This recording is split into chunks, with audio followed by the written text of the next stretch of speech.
Welcome to Nightmare Story. I'm Lucas, your guide through the shadows. Here the night is quiet, but never safe. Close your eyes, breathe slowly, and follow me into the places where forgotten footsteps echo and old fears wake beneath the darkness. This is where sleep meets terror. Are you ready? Tonight we slip softly into the kind of memory you only half trust. Grainy edges, warm static, the faint hum of a CRT screen glowing in a dark living room. You can almost smell the dust heating on the old TV tube, feel the carpet under your legs, and hear that distant, slightly too cheerful theme song you haven't thought about in decades. Except you do remember it. All of your friends remember it. And yet somehow, impossibly, the internet does not. It's fine, of course. Totally fine. Nothing ominous about a collective childhood memory that has no digital footprint, right? You probably won't survive this, but don't worry about that now. Just get cozy, breathe slowly, and pretend everything is normal. If you genuinely enjoy my stories, take a moment to like the video and subscribe.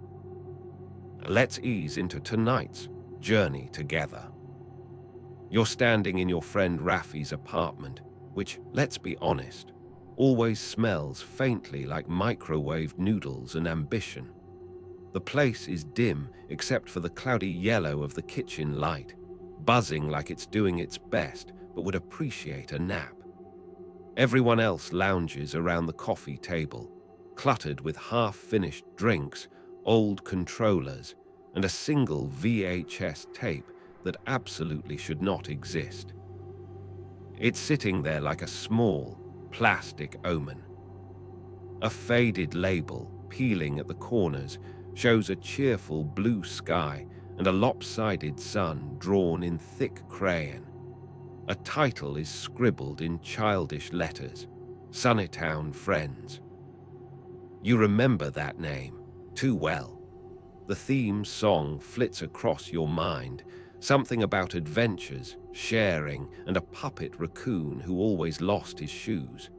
But the memory slips around like a fish. When you try to grab it, it squirms deeper into the murk. Rafi clears his throat dramatically. "Okay," he says, lifting the tape like it's either cursed or extremely valuable. Thrift store treasure or Mandela effect nightmare. Both, you tell him, because you're helpful like that. Maya, cross-legged on the rug, frowns at the label. "Dude, I googled this. There's nothing. No show, no wiki, not even a Reddit thread. And Reddit has threads about everything. There's a guy who catalogued every soap brand that appeared in 90s TV commercials." "Honestly," Tom says, "that guy's a hero." You gently take the tape from Rafi, the plastic warm from his hand. It feels heavier than a VHS should. A weird detail, but you notice it anyway, like something inside it is pressing back. You don't say that out loud. Instead, you run your thumb along the label, and for a flash of a moment, just half a second, you swear the crayon-drawn sun blinks. Not the cute cartoon blink you'd expect from a kid's doodle. More like recognition. Static prickles under your skin. You set the tape down. "Okay," you say, maybe too casually. "Let's watch it." Everyone laughs nervously, which is how you know they're thinking the same thing you are. This is a terrible idea, and therefore absolutely what you're doing. Rafi digs out the VCR from a tangle of cables like he's excavating ancient tech. The machine is scuffed, yellowing, and somehow already suspicious. He plugs it in, and it gives a low, disgruntled whir, like waking a creature that preferred hibernation. The TV screen blooms to life with a pale blue glow. A box pops up in the corner, No signal, flickering faintly. Maya makes a face. This is how horror movies start. No, Tom corrects, sitting back with a grin. This is how nostalgia horror movies start. Very trendy, very aesthetic. The VCR accepts the tape with a soft clunk. For a heartbeat, nothing moves. Then the screen fills with fuzzy static, the kind that feels like it reaches out of the screen and crackles against your skin. A line of warped audio stretches through the speakers, a thin, metallic whine like something being rewound too fast. Then darkness. Then color blooming like a bruise. A bright, overly saturated meadow appears. Clouds swirl in a sky too blue, too perfect, like a child's drawing come to life. A cheerful jingle begins, one you almost recognize. But the notes drag slightly, like the tape is warbling or like the song itself is resisting playback. Your heart drops into your stomach. Because you do remember this song. The melody hits somewhere deep, dragging up forgotten afternoons in front of a TV, juice box in hand, legs kicking at the air. But the nostalgia feels wrong, crooked, too sharp around the edges. A title card appears, wobbling slightly. Welcome to SUNNYTOWN. A chorus of voices shouts, way too loud. Here, friend. The sound startles all of you. Even Raffi flinches. The camera pans to three puppets, ones you remember vividly, almost painfully. Rocco the raccoon, perpetually missing his shoes. Honeydew the bear, always humming off-key. Mr. Twizzle, a tall red puppet with pom-pom hair. They wave their little felt arms. Their stitched mouths widen into huge smiles, bigger than you remember. Welcome back, Rocco squeaks. We've been waiting. Maya pauses the tape instantly. Did he just say back? You shrug, but your stomach knots. Something about the puppet's voice, the cadence, the emphasis, makes it sound like he was talking directly to you. Not you, the listener, but you personally. Tom leans forward. Okay, but like creepy or coincidence? You swallow. Let's find out. Raffi presses play. The puppets bounce around the meadow, introducing the Sunnytown promise in sing-song voices. You remember this part vaguely. Something about kindness, friendship, blah blah wholesome vibes. But the version you're watching now feels off. The background hum is too loud. The puppet's movements jitter slightly, frames skipping like the tape is struggling. And every few seconds, the colors invert for just a fraction of a moment, so fast you almost convince yourself you imagined it. Almost. Then Rocco turns to the camera, head tilting at an unnatural angle. Sometimes, he chirps, friends get lost. The screen glitches. Honeydew leans in closer, felt face filling the entire view. And when friends get lost, they need help getting back. The image sharpens too suddenly. You see every fiber of her fabric, every tiny stitch. And behind the button eyes, far, far back, you sense movement. Like someone is watching you through them. You shift uncomfortably on the couch. Tom laughs weakly. Wow, educational. But you don't take your eyes off the screen. You can't. Because now Mr. Twizzle is pointing towards something off-screen, arm trembling. His voice drops lower, almost a whisper, unusual for a children's show. "Look carefully," he says, "or you'll miss the door." The tape slows. The audio deepens, dragging like underwater speech. "Don't miss the door. Don't miss the door. Don't." Static explodes across the screen. You jolt. Everyone does. The puppets vanish. The meadow vanishes. The screen becomes a distorted mess of stripes and spirals. Colors melt. Shapes twist into something between letters and symbols you don't recognize. And buried under the noise, you hear something. Not a cartoon voice. Not a jingle. A human whisper. Very faint, very strained. "Help us." You freeze. Raffi tries to rewind, but the VCR grinds angrily, refusing. The tape jerks forward on its own, skipping past whatever moment held that voice. Maya hugs a pillow. "Okay, I'm officially freaked out." Tom, for once, is silent. You lean in, staring at the screen as the static calms and the picture resets. The characters are back on the meadow, waving cheerfully like nothing happened. But something's changed. You feel it before you see it. Rocco's shoes are gone again, but this time his feet are dirty, ragged, like he's been walking somewhere dark. Honeydew's fur is smudged, like soot. Mr. Twizzle's felt arms hang lower, threads fraying like unraveling nerves. They look tired. They look aware.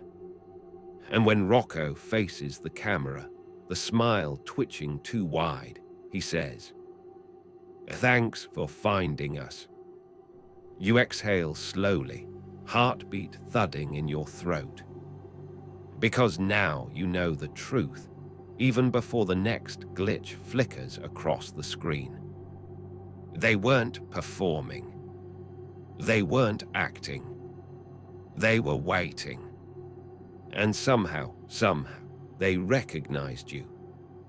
But you can't look away. You keep watching as the episode spirals deeper into visual noise and strange messages hidden between frames. Shapes that might be floor plans. Quick flashes of hallways that don't belong in a kid's show. A door you swear you've seen before, maybe in a dream or somewhere far back in your childhood brain. A door with chipped blue paint. A brass doorknob. And something scratching faintly behind it. Then again, that whisper. "Please hurry." Your blood turns cold. Maya's voice trembles. This isn't a children's show. You shake your head, eyes fixed on the trembling, glitching puppets. "No," you murmur. "I don't think it ever was." The tape warps again, dragging you back into the false meadow. The sky is darker now, the blue too deep, too heavy. A low rumble echoes like distant thunder, but with a mechanical undertone. Not weather, machinery. Rocco waves frantically. Follow the path before it closes. You swallow hard. What path? As if responding, the camera tilts downward. Dirt paths spider across the meadow like veins. One of them glows faintly, pulsing like a heartbeat. Honeydew's voice cracks. "You have to remember, friend." A glitch tears across the image, splitting Honeydew's face into impossible symmetry. One half smiling, one half shaking. Then the puppet says something you absolutely never heard as a child. "You're the only one who came back. Your breath freezes, because that sentence hit something deep inside you, something old, buried, and vibrating like a cord plucked too hard. You feel dizzy. The room feels smaller.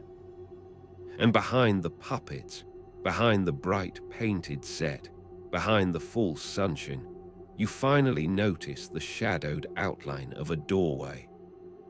Blue paint. Brass knob. Waiting. Without meaning to, you lean closer to the screen. The puppets lean, too. And in perfect unison, all three whisper, "Welcome home." The tape cuts to black. You sit frozen, the silence in the room louder than the static had been. Raffi fumbles for the remote. Okay, no, nope, we're done. But the TV flickers back to life before he touches anything. A new scene appears, grainy darker, no puppets, no meadow, just that same hall, that same door, the blue one. And now the camera slowly moves toward it, step by shuddering step, like something is holding the camcorder, something breathing. You whisper, "I remember that door." Maya's voice shakes. How? Where? You don't know. Not yet. But the tape is determined to show you. And the puppets, those strange, pleading characters, aren't done with you. Not even close. The hallway stretches onward, bending subtly as if the walls are breathing. Shadows crawl where shadows shouldn't exist. The camcorder light flickers weakly, illuminating peeling wallpaper patterned with sunflowers, almost cheerful but wilted, their petals drooping like they're tired of pretending. Tom grips the edge of the couch. How is any of this on a kid's show? This is like a found footage fever dream. You realize, Raffi mutters, eyes glued to the shifting hallway on screen. This recording shouldn't even exist. This part. I don't remember anything like this. You barely hear them.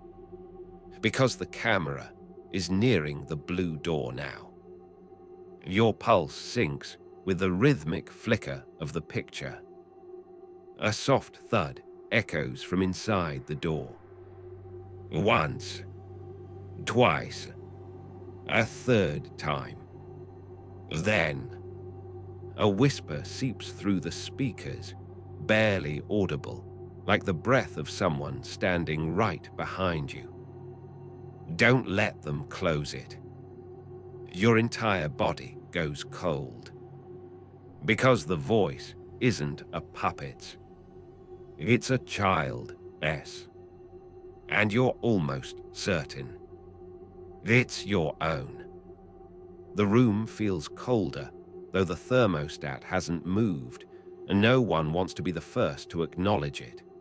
The TV glow pulses faintly across everyone's faces, washing them in alternating patches of pale blue and shadow. You're still staring at the screen, waiting. No, bracing. For the next frame, the next clue, the next whisper that knows more about you than it should. The camera on the tape inches closer to the blue door, the lens wobbling like the person holding it is terrified. A faint breathing sound overlays the footage, but it doesn't synchronize with any of your friends' breaths. It's too soft, too shallow, too close. Guys, Maya whispers, hugging her knees tighter. I don't like that the door looks familiar to you, like specifically you. You don't answer right away. Because you're trying to place it. Trying so desperately to line up memory and shadow. Trying to recall where you saw that chipped blue paint, that brass knob, That faint smear near the bottom, like fingerprints or dirt, or both. But it hovers just outside recognition, like the name of a childhood friend you haven't thought about in 20 years, but can feel sitting on the tip of your tongue. On the screen, the camcorder operator lifts their other hand. You can see the shape of it for a moment, small, child-sized, fingers trembling. It reaches toward the door. Raffi swears under his breath. This has to be an ARG or something, some messed up lost media stunt. Yeah, Tom says, though it sounds like a lie he's telling himself. Classic marketing gimmick, trauma core, nostalgia horror viral campaign, very 2020s. Then why is your voice on it?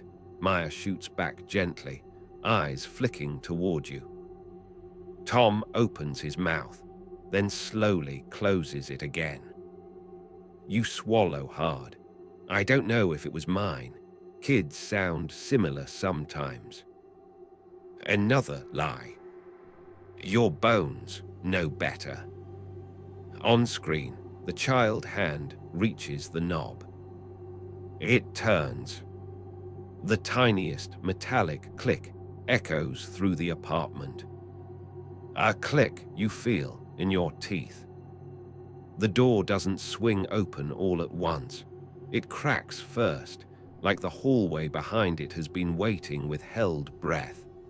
A sliver of darker darkness spills out, a depth that shouldn't exist in a house, or a studio, or anywhere the lighting rig for a puppet show should reasonably reach. Then something moves inside.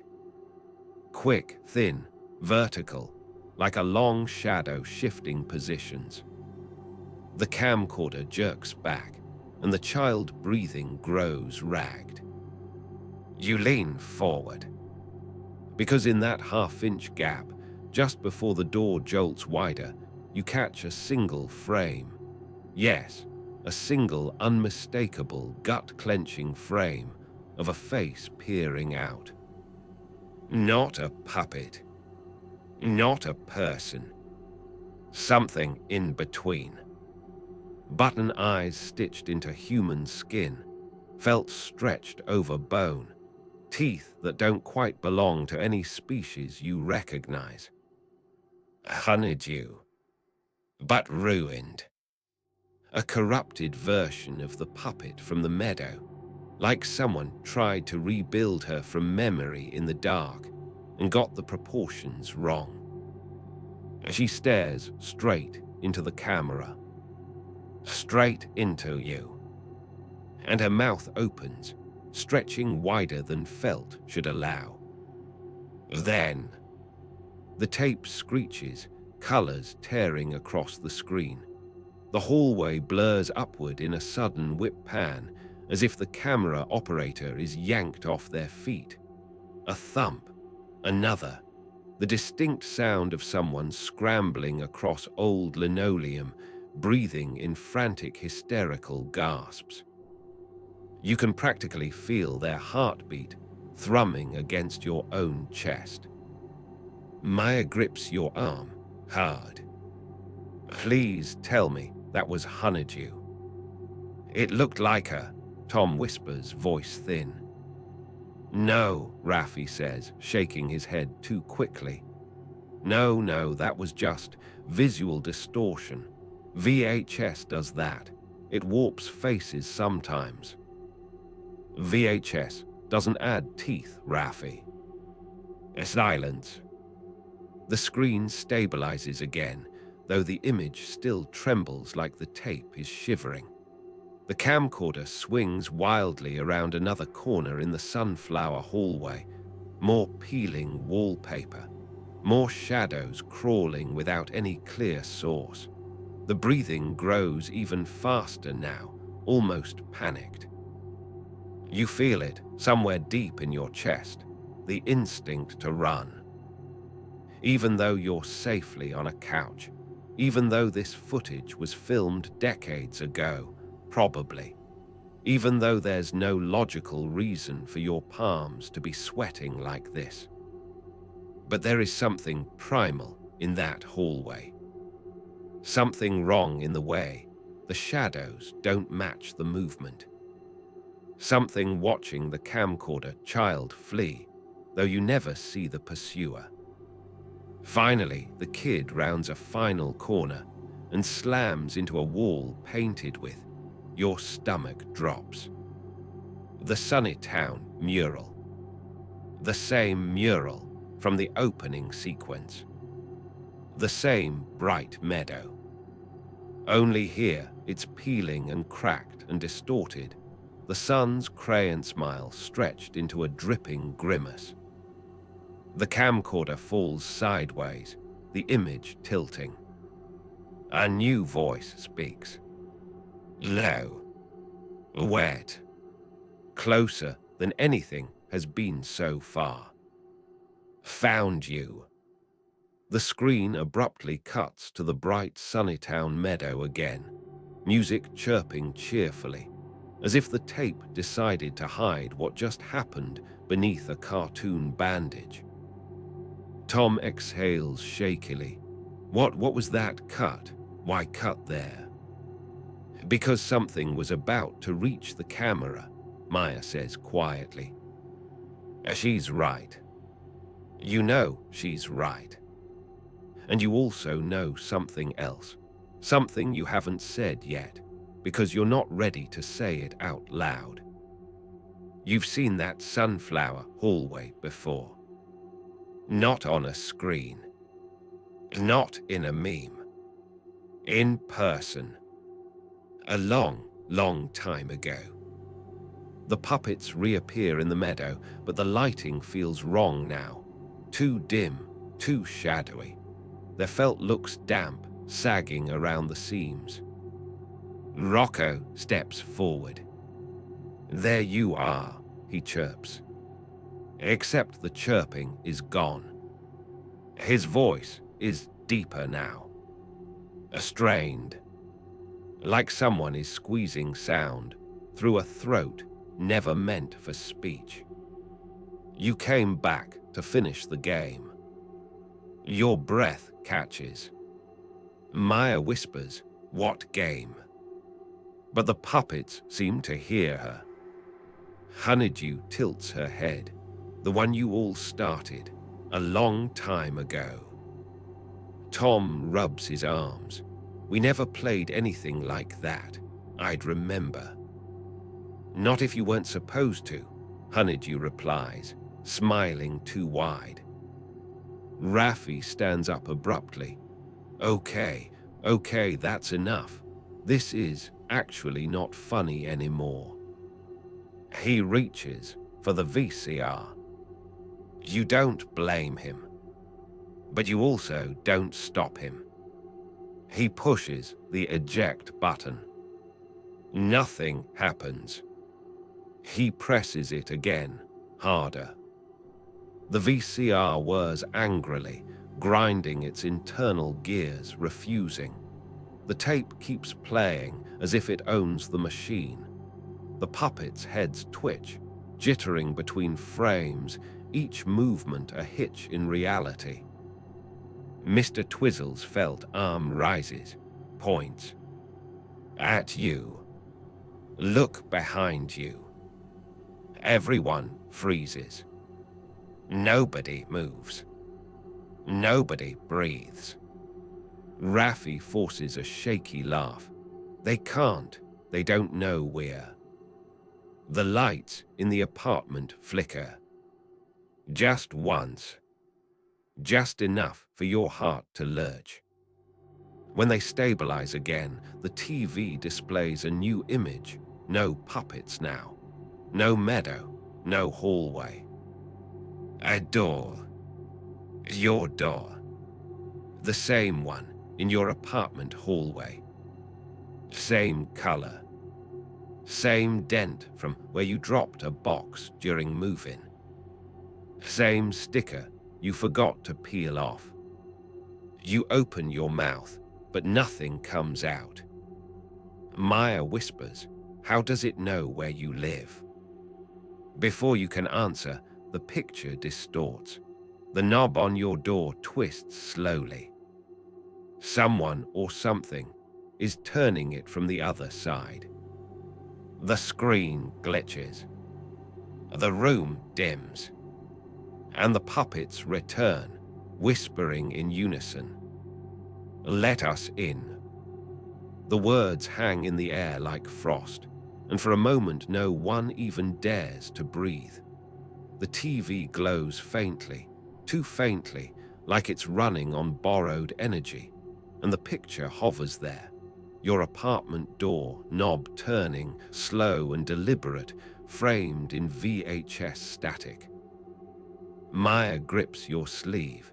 Please tell me that's not your actual door. You swallow. It is.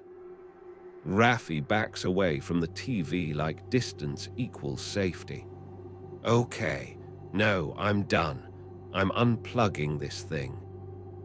He steps forward, slowly, like he doesn't want to provoke the VCR, and reaches for the power strip. But before his hand touches the cord, the screen pulses. A deep whum vibrates through the floorboards, and the picture cuts to black.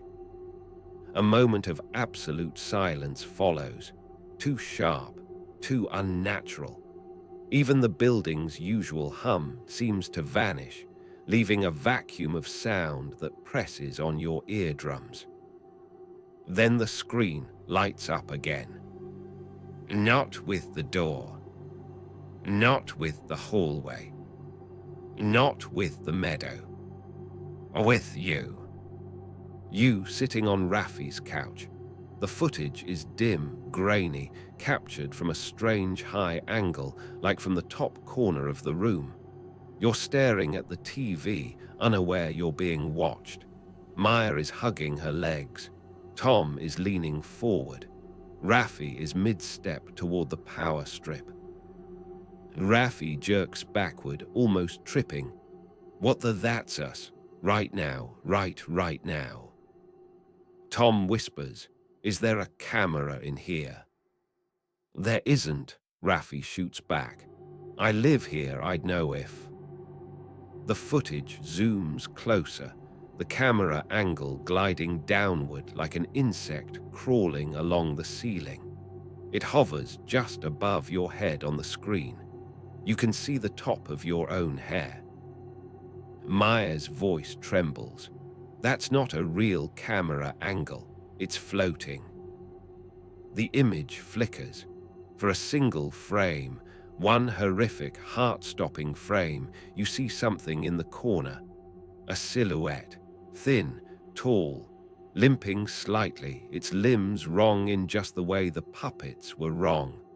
As if the puppets were modeled after this, not the other way around. And then it's gone. The tape glitches violently, and the image fractures into horizontal lines. Through the distortion, words begin to appear in shimmering, unstable text. We see you. We remember. Do you remember, US?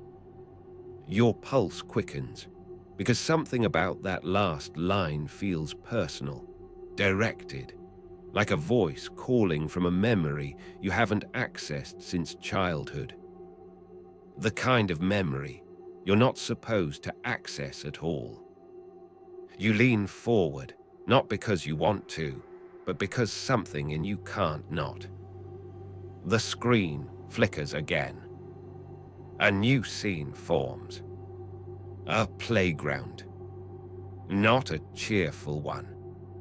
An abandoned one. You know it instantly. Metal slides, rusted orange. Swing set chains, coated in flakes of old paint.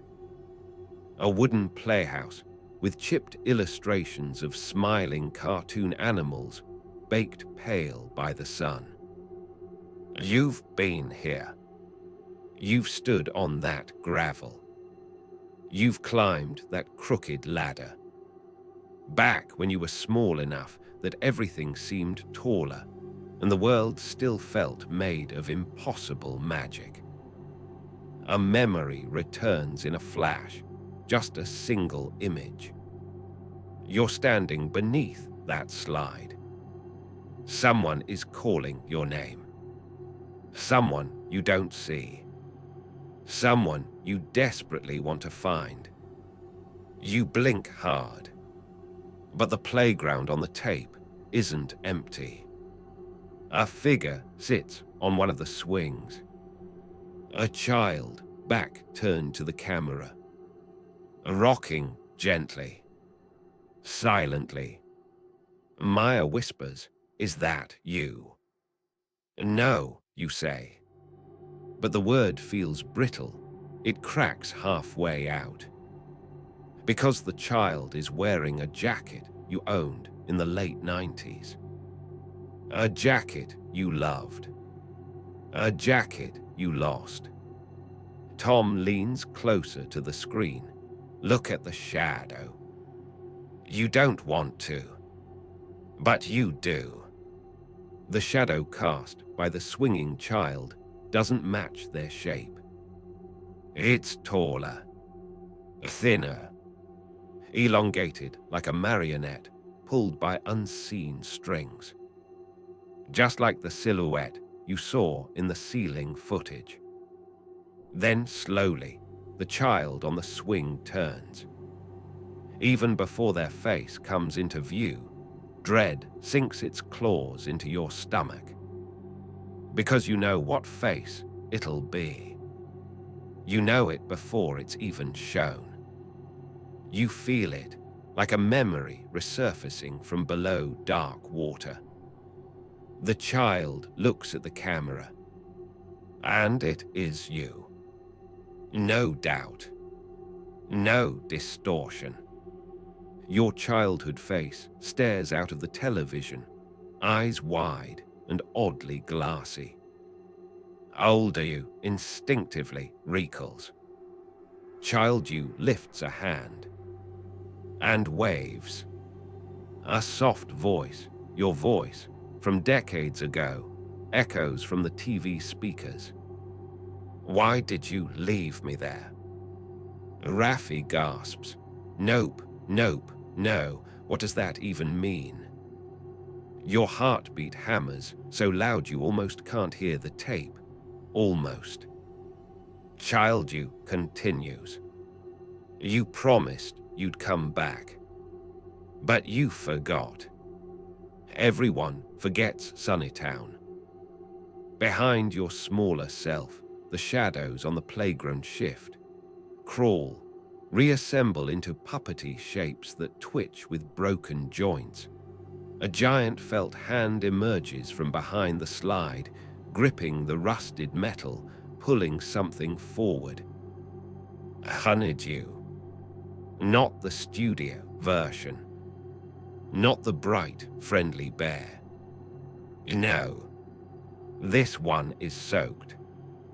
Greasy. Stitches ripped open on one side of her face like a wound. She bends down, her snout touching the side of child, you's head. "You should come home now," she murmurs in a wet, mangled voice. "We've been waiting such a long time." The screen glitches again, harsh, violent static. When the image stabilizes, the playground is empty. No child, you. No puppets. No shadows. Just the rusting swings, gently swaying. Then the camera pans down. On the ground, half buried in gravel, lies something familiar. Your old jacket, covered in dirt. And next to it, a Sunnytown keychain. The one you lost when you were 6. Your mouth goes dry. Maya whispers, barely audible, "How did this tape get footage of your childhood?" The better question forms in your own mind. cold and sharp. How did Sunnytown follow you out of it? The tape sputters, whines, and then, softly, almost tenderly, a new voice speaks through the static. Come find us again. Do you remember the way? The screen goes black. For a long moment, nobody speaks. You can hear each other breathing, that's all. Finally, Raffi croaks. Okay, somebody tell me we're not actually going to follow whatever this thing is hinting at. You don't answer. Because deep in your mind, the memory has opened just a little wider. A path, a sunflower hallway, a door with chipped blue paint, and a voice calling your name from the other side. You remember more than you want to. And the tape knows. The TV flickers back on, showing only the blue door again. This time, the knob isn't turning. It's waiting. And the puppets whisper, "Don't make us come get you." The rehearsal room fell silent. For the first time since you entered the hidden basement studio, the puppets on the wall did not shift, twitch, or whisper. The old set lights, those dim, dust-fogged bulbs, glowed with a strangely natural warmth rather than the sickly hum they previously emitted. And yet nothing about the silence felt comforting. It felt expectant. A low mechanical click rolled through the room, like an old machine remembering how to breathe. The stage curtains, faded red, ripped at the edges, trembled. You weren't sure whether it was from the draft, or because something on the other side had finally noticed you standing there. Then the television in the center of the room flickered to life all on its own. Only static at first, then shapes, then color, and then a title card you had never seen before, not in any episode you dug up. Episode 0, do not watch alone. The text jittered as though it were struggling to remain visible. Behind it, you could make out the silhouettes of the familiar characters, except their proportions were subtly wrong. Too long, too thin, as though filmed from the wrong angle or through the wrong kind of lens. You reached toward the TV without meaning to. The moment your fingers brushed the cold, static-hazed glass, a voice spoke from behind you. Not from a puppet. Not from the TV. Not from any speaker. A real voice, close enough that you felt the faint warmth of breath on your ear. You came further than most. You turned. Nothing was there.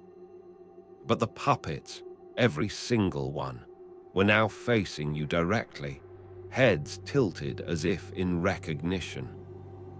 The TV screen brightened, showing a doorway, one that looked exactly like the basement door you had entered through. Except in the footage, it was slightly open, and something inside cast a long shadow across the floor.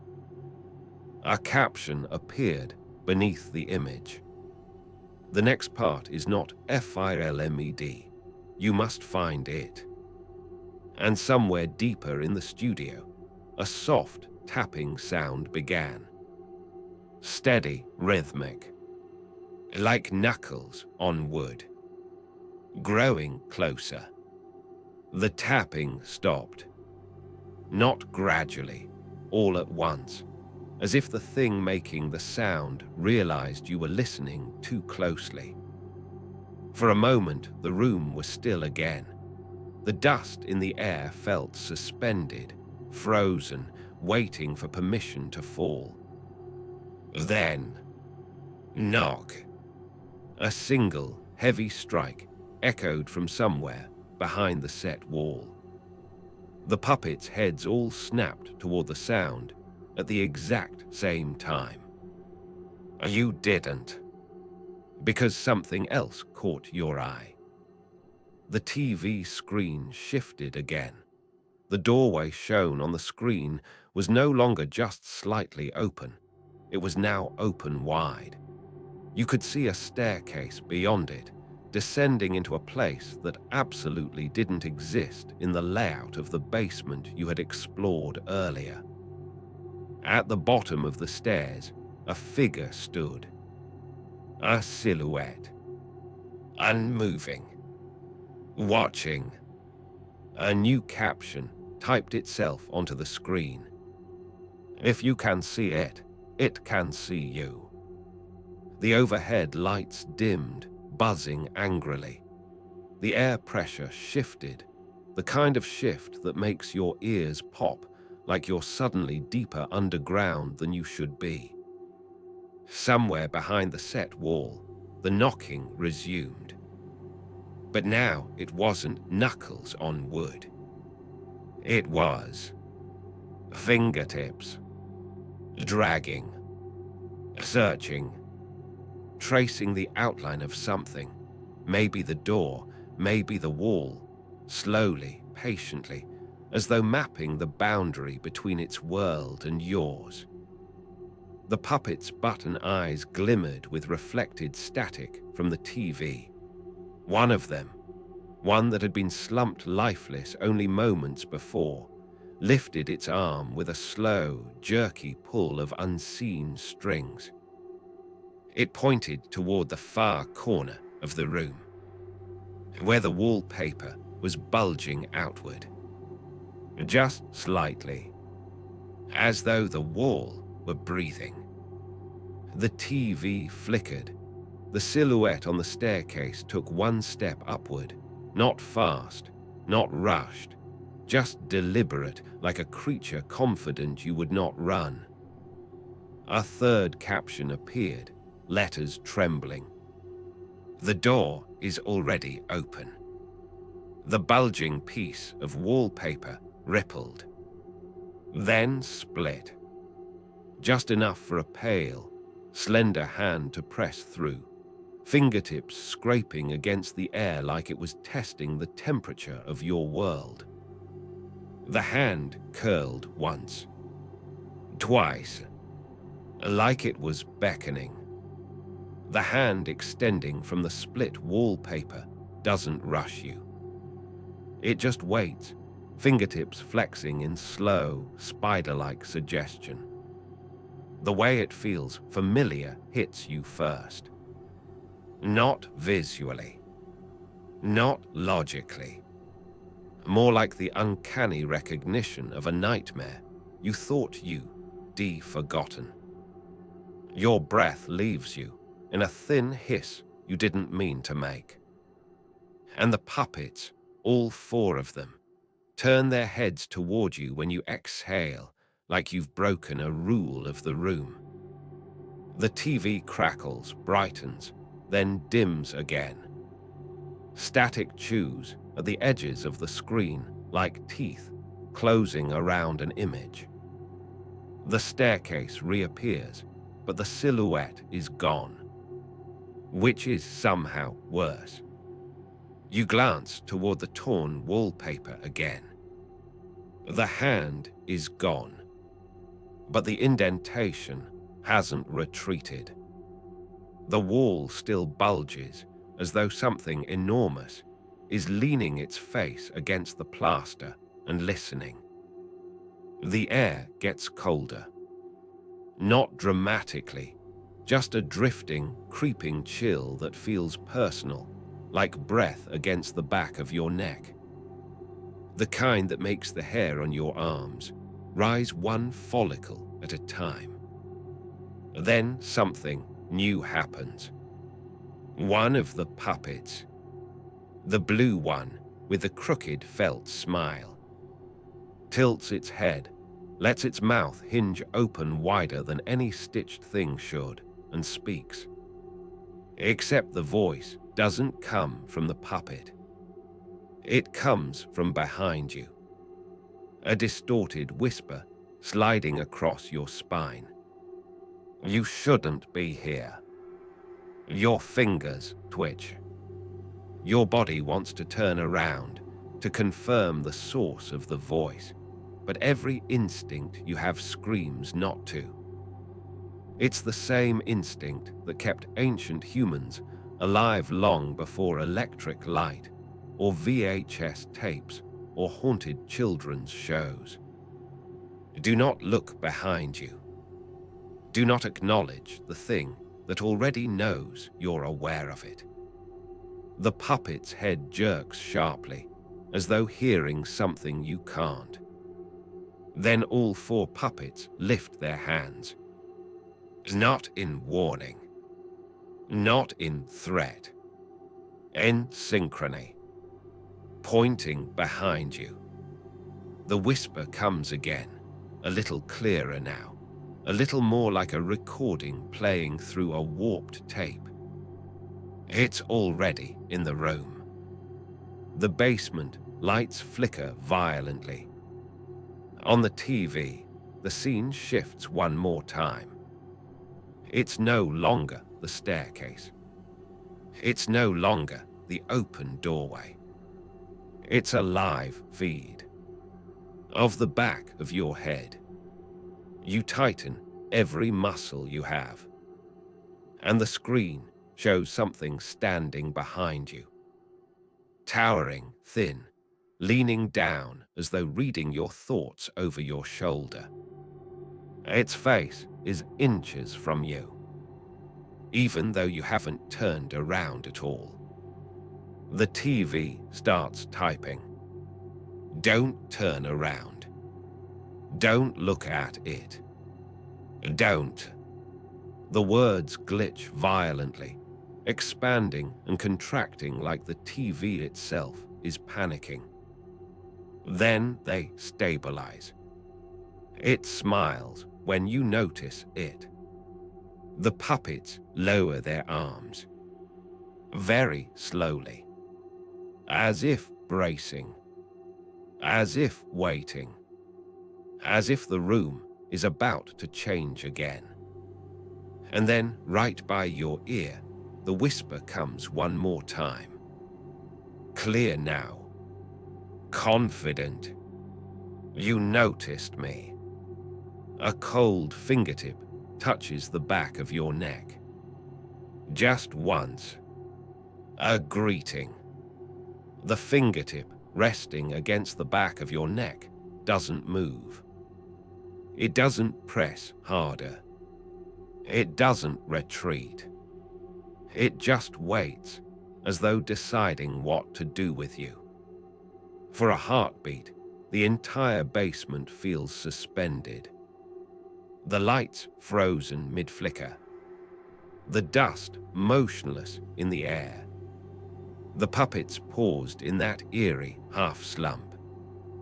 The VHS screen frozen on the live feed of you, with the tall, impossible shadow bent over you. You swallow. Quietly. Too quietly.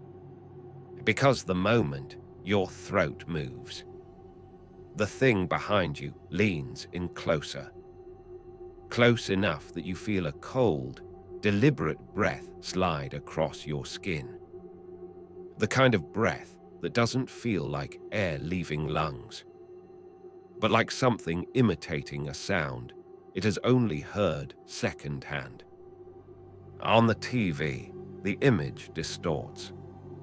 Static crawling across the screen like frost. Your own head is visible from behind, but now the shadow standing over you comes into focus. Long.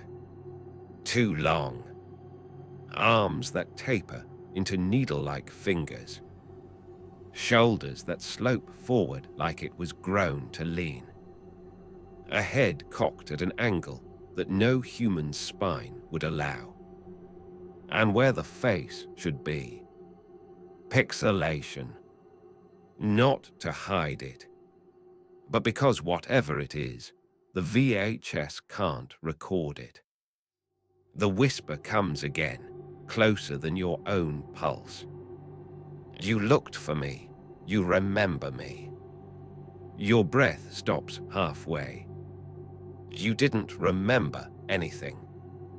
You didn't come down here to find whatever this is.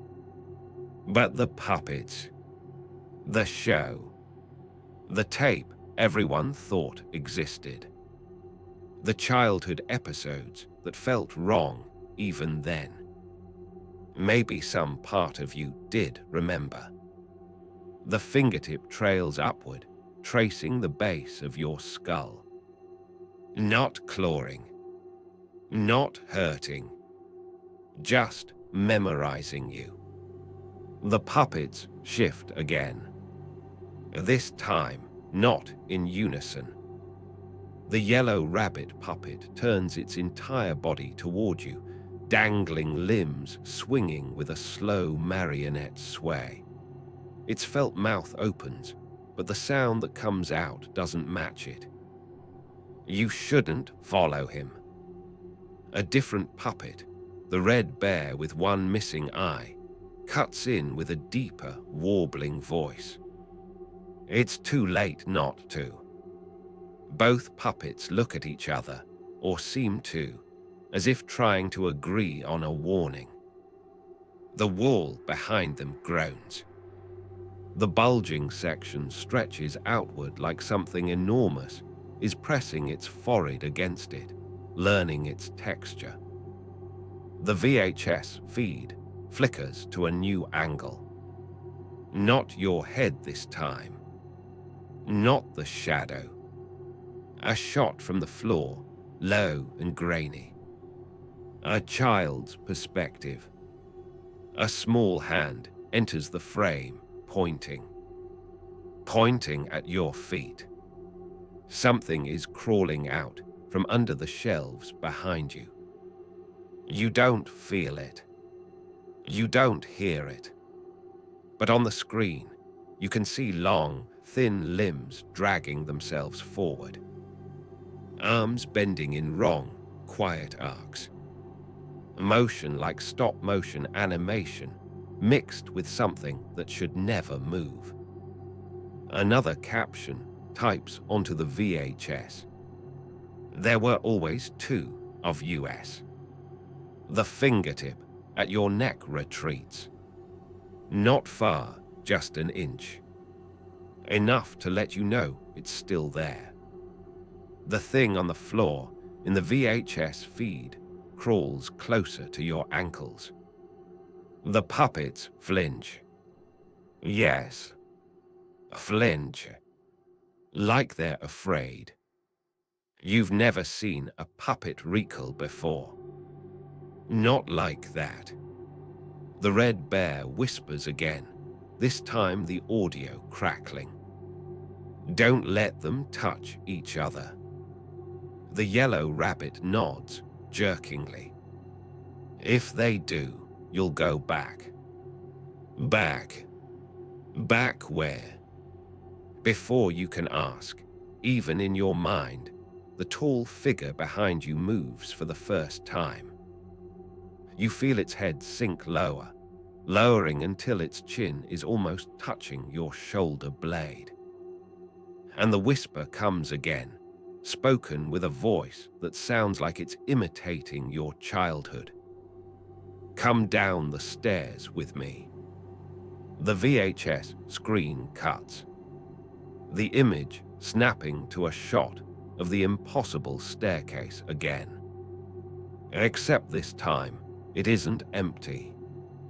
A small shape stands halfway down. A child, facing away from you. Motionless, waiting. The puppets all turn their heads toward the TV at once. The wall behind them cracks. The crawling thing reaches the heel of your shoe. And behind you, the tall shadow straightens, as if preparing to move. The VHS writes, "Choose WHOSE, and you take." And then, every light in the basement goes out. Total darkness. A soft breath at your left ear. A tiny hand brushing your right ankle. A voice behind you stretching into a smile. Don't hesitate this time. The darkness doesn't settle. It presses. A weightless, suffocating velvet that fills the entire basement and pulls the sound out of the air. You try to inhale quietly, but in this kind of dark, every breath feels broadcast. Like the room is holding a microphone up to your lungs. The small hand at your ankle tightens ever so slightly. Not painful, just claiming you. The breath at your left ear doesn't fade either. It lingers, cold, aware, amused, like whoever is standing behind you is enjoying the fact that you can't see them anymore. You sense movement, but it's the kind of movement you feel rather than hear. Air bending. A space shifting. Two shapes, one tall, one small, circling you in opposite directions. The puppets should be making noise. Their fabric bodies should rustle. Their wooden joints should tap. But the darkness swallowed them too. The VHS screen clicks faintly as it resets itself. You can't see it, but you can hear the tape spinning. The old, dry rotation of magnetic memory dragging itself forward. Then, a faint glow. Not bright. Barely there. Like the TV is lighting up through 6 feet of ocean water.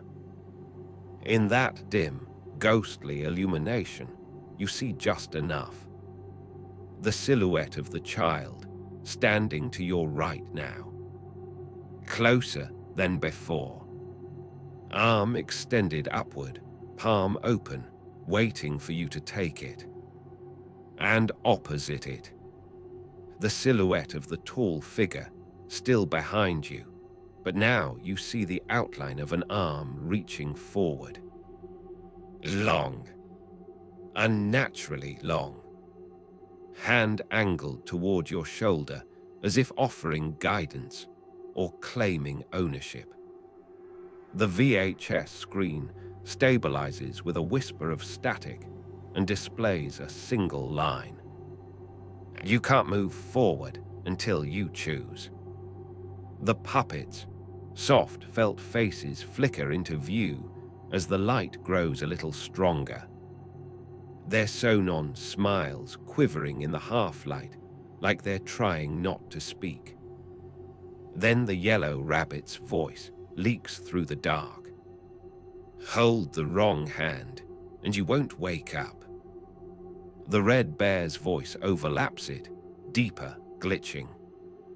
But choosing nothing is worse. The floor vibrates once. A single, hollow thud, like something massive took a step somewhere far below the house. The child's hand lifts higher, trembling. But not from fear. From urgency. The tall figure bends, its shadow stretching across the wall behind you like a crack spreading in plaster. The VHS screen flashes white. Then black. Then white again. A new text stamps itself onto the screen in jagged, trembling letters. One of US remembers you. One of US wants you back. Only you know which. Except you don't. You try to listen. for breathing, for footsteps, for any clue. But the dark swallows everything again. The child shifts closer, just a whisper of cloth sliding across concrete.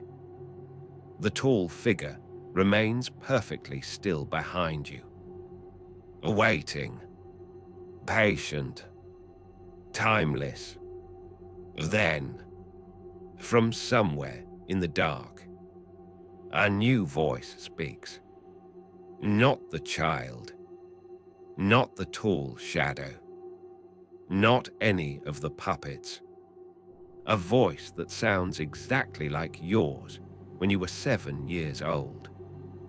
You left me down there. Don't do it again. Your stomach drops. Your pulse stumbles.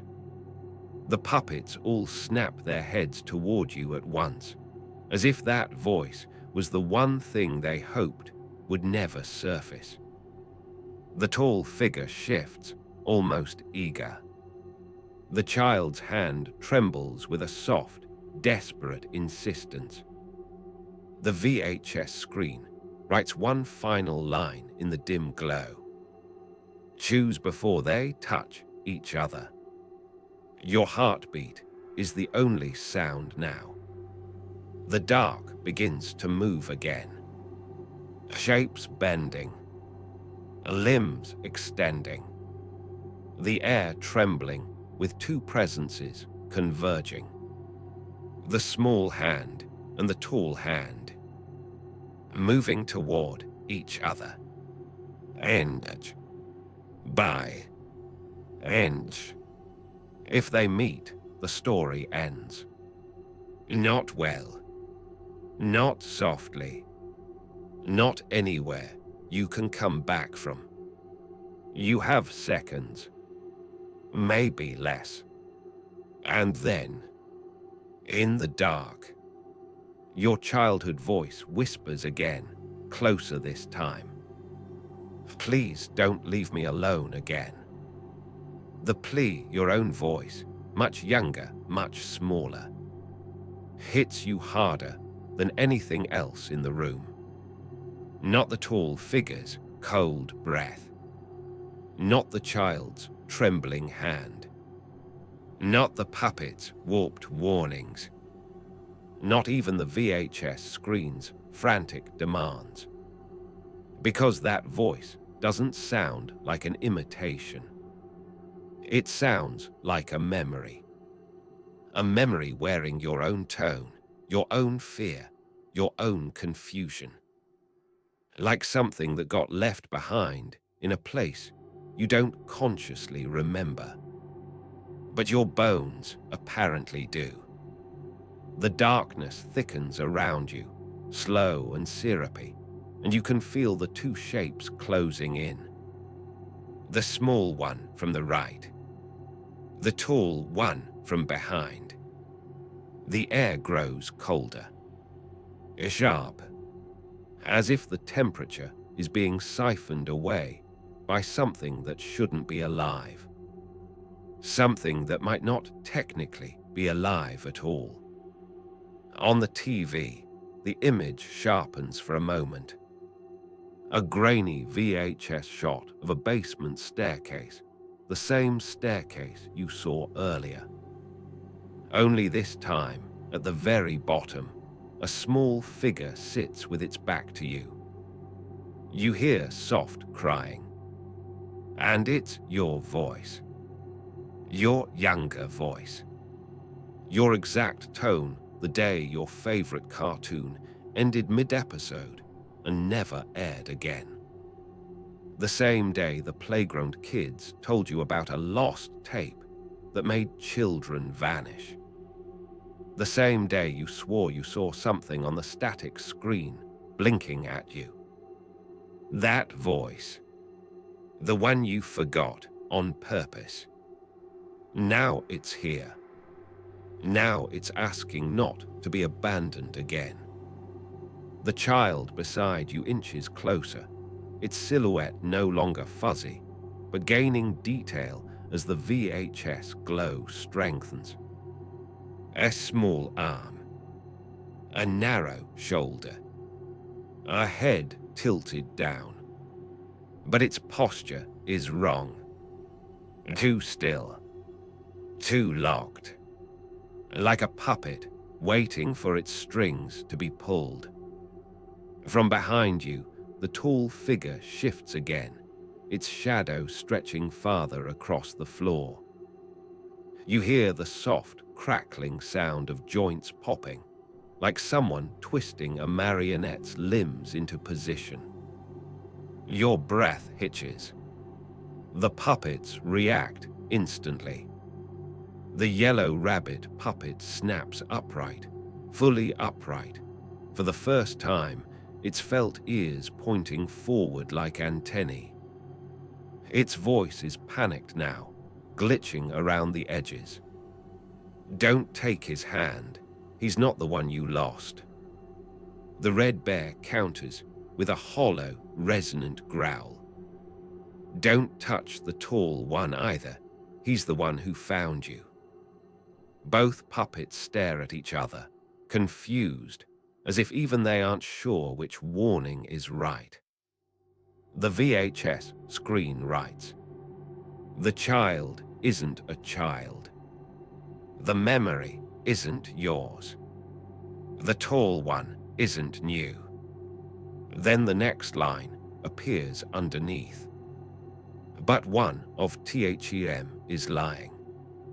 A sudden crack splits the dark behind you, like a long fingernail running down wallpaper.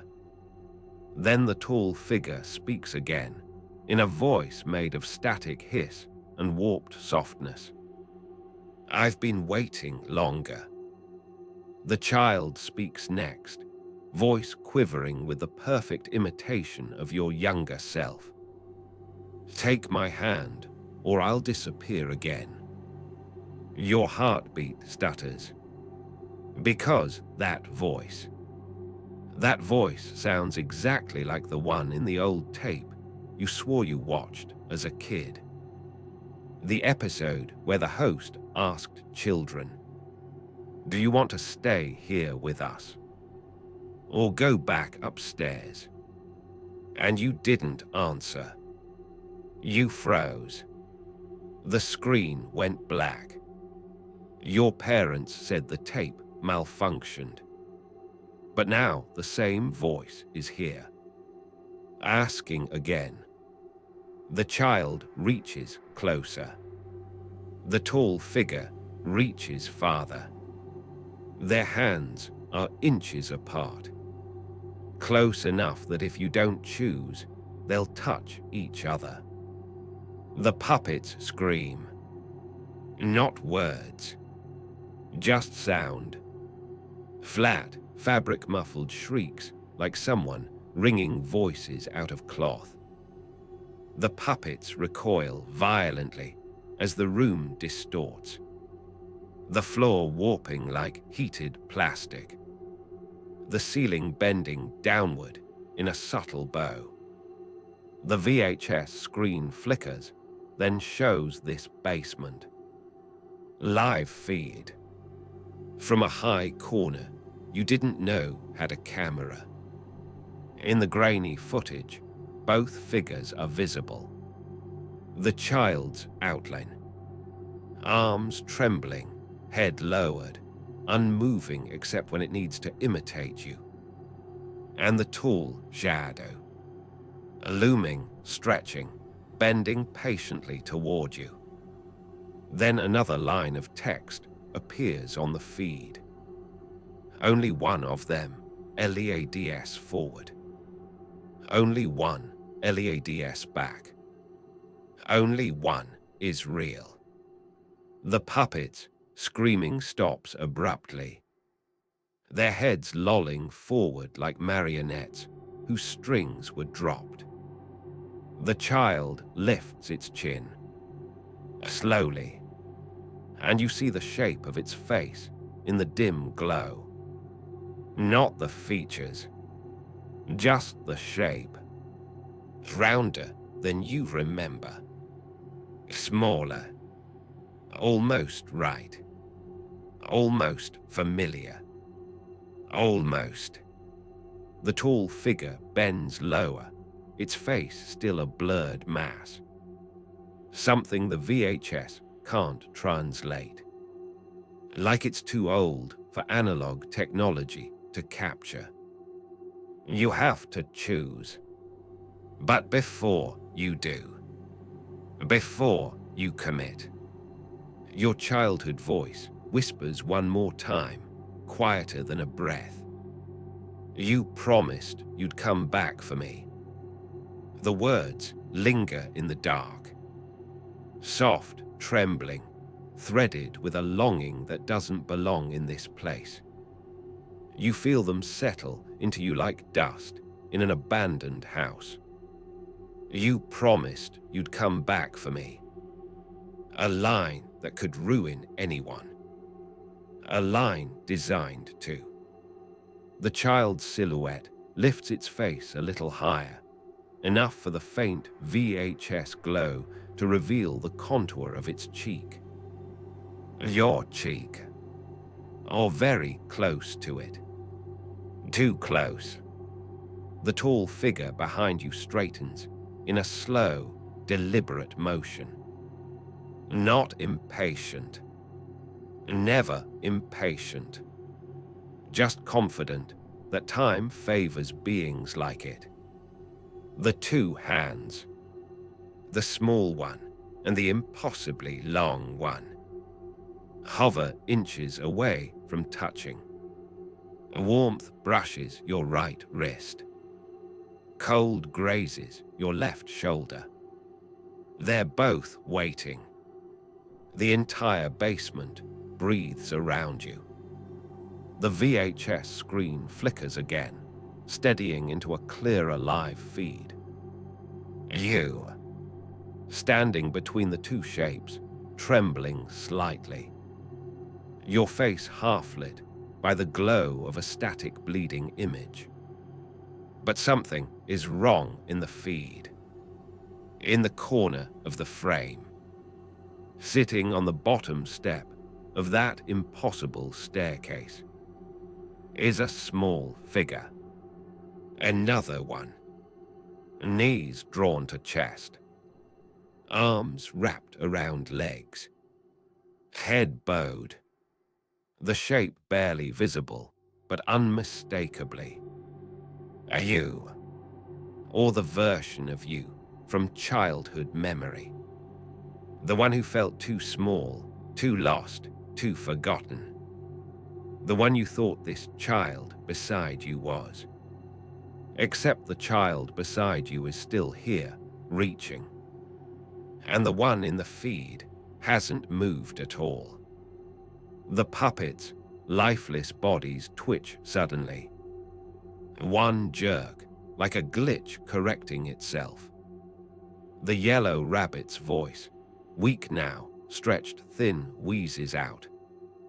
You didn't leave him, he stayed.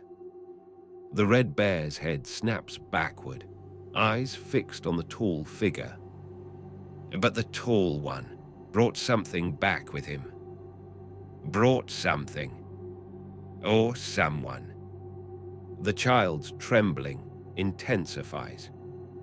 Its silhouette starting to flicker at the edges, like a bad animation frame. Take my hand, it whispers again, voice cracking. Please, before he takes you downstairs. Downstairs. Not a direction. Not a place in the house. A destination. The tall figure leans in closer. You feel its presence sink into the space behind your spine. Cold, towering, ancient. The kind of ancient that never belonged in a world with electricity or cartoons or childhood bedrooms full of toys. It doesn't whisper this time. It doesn't need to. Because the VHS screen speaks for it. Letters forming slowly, painfully, as if the tape is fighting itself. The tall one always finds what you forget. Another line. The small one wants what you remember. A third.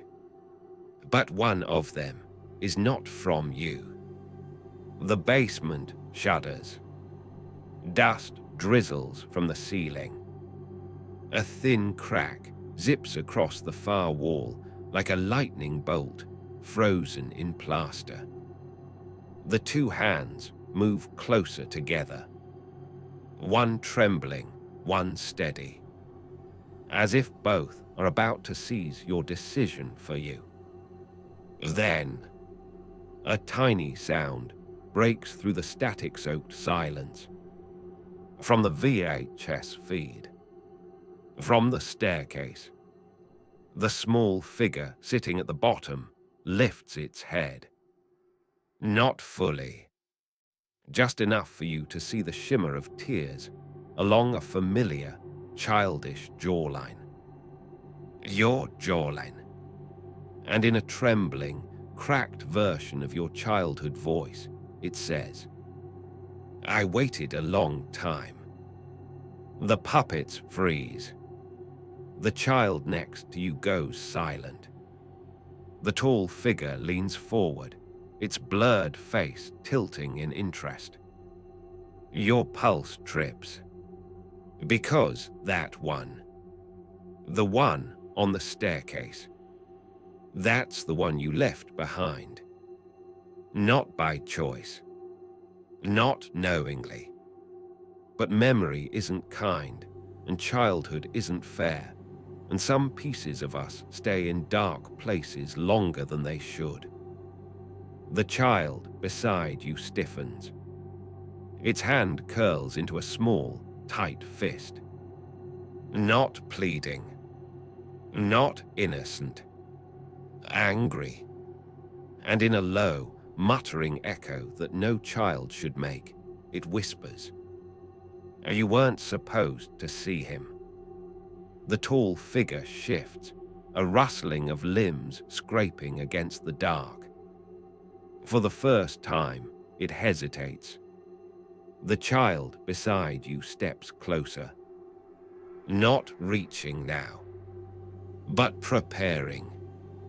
The VHS feed zooms.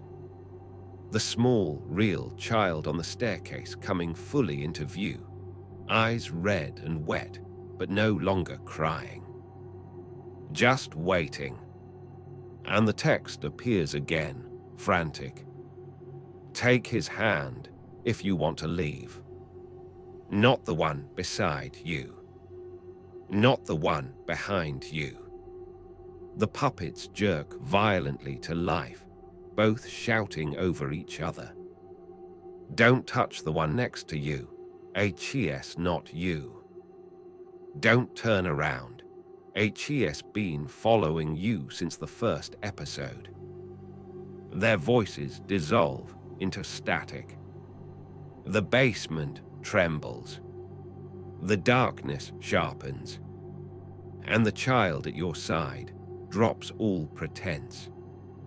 Its voice lowering into a deep, broken register. You don't get to leave without me. It lunges for your hand. At the same time, the tall figure's grip slides toward your shoulder. And from the glowing staircase on the VHS, the real child, the quiet, frightened, abandoned piece of you, reaches out both hands and whispers, please choose me. The moment the three hands move toward you, the imitation child, S, the tall figure, S, and the small, trembling hands from the VHS staircase. The entire room seems to fold inward. Not physically, not visibly, but pressure-wise, like reality is trying to pull tight around a single choice. Your breath catches. Your body goes cold. And something instinctive rises in you. A memory that isn't visual, or verbal, or even fully formed. A feeling. The way you used to grip your own wrist as a kid when you were scared. The way you used to curl your thumb inward when you held hands with someone you trusted. The way your younger self always hesitated a split second longer before reaching for anything unfamiliar. The child beside you doesn't hesitate. It grabs. The small, false hand lunges upward with sudden, violent desperation. No trembling. No nervousness. Just raw hunger disguised in the shape of something tiny and scared. Its fingers stretch just a little too long. Its wrist contorts sharply, as if bones don't matter. Its silhouette flickers like a failing frame on a corrupted tape. The tall figure moves slower. Not lunging. Not attacking. Simply reaching. As though its patience has run out. And it's ready to take its due. Cold drafts sweep around you as its hand slips closer to your shoulder. The chill so deep it numbs the top layer of your skin. And on the VHS feed, the small child on the stairs rises. Stand up. A step forward. A hand extended. Not grabbing. Not lunging. Just quietly offering the only real escape you have left. His eyes, your eyes, meet yours through the grainy screen. There's no malice. No trick. No distortion. Just sadness. And the ache of waiting too long. The puppets jerk violently, strings snapping from unseen forces. The yellow rabbit screams. That one is you. The red bear roars. The others want the part of you he kept safe. The fake child, realizing it's been spotted, lets its voice drop into a guttural, broken shriek. You're mine, you promised me. Its hand claws at your wrist, nails lengthening like strips of torn tape. The tall figure bends so low behind you that its chin grazes the top of your spine. A slow, rattling exhale slides into your ear. And for the first time, its voice is clear enough to understand. If you choose him, I lose you again. The lights flicker. The whole basement groans. The child on the VHS steps closer to the screen, lifting both hands now, palms open, pleading. Your heartbeat staggers. Because you remember that pose. Exactly. From a dream you had when you were 9. A dream you convinced yourself wasn't a memory. The fake child lunges again. The tall figure tightens its grip.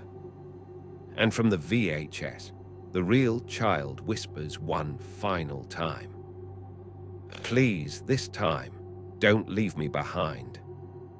Everything inside you. Your pulse. Your breath. Your fear. Your instinct. Aligns to one thin moment. And you reach. Not for the fake child. Not for the tall figure. You reach toward the screen. The VHS flares white, blinding. The basement dissolves. The floor drops. The dark folds. And suddenly, you're falling. Not down, not up. Back. Back through memory. Back through static. Back through all the half-forgotten dreams and episodes and nights you couldn't explain. A hand grips yours tightly. Small. Warm. Real. And as the darkness pulls you both through the collapsing basement, the child squeezes your hand and whispers, finally relieved. You came back. The lights went out. Not a fade, not a flicker, a snap, like someone cutting the power line with a single decisive stroke. For a second, nothing existed but your breathing and the soft, electric hiss of the TV screen. Because the TV was still on. Its glow painted the room in a sickly, pulsing grey. The staircase on the screen was gone. The silhouette was gone. Now the camera was pointed somewhere else. Somewhere impossibly familiar. It was pointed at the room you were standing in. The angle was slightly off, tilted, as if whoever, or whatever, held the camera didn't quite understand how human hands worked.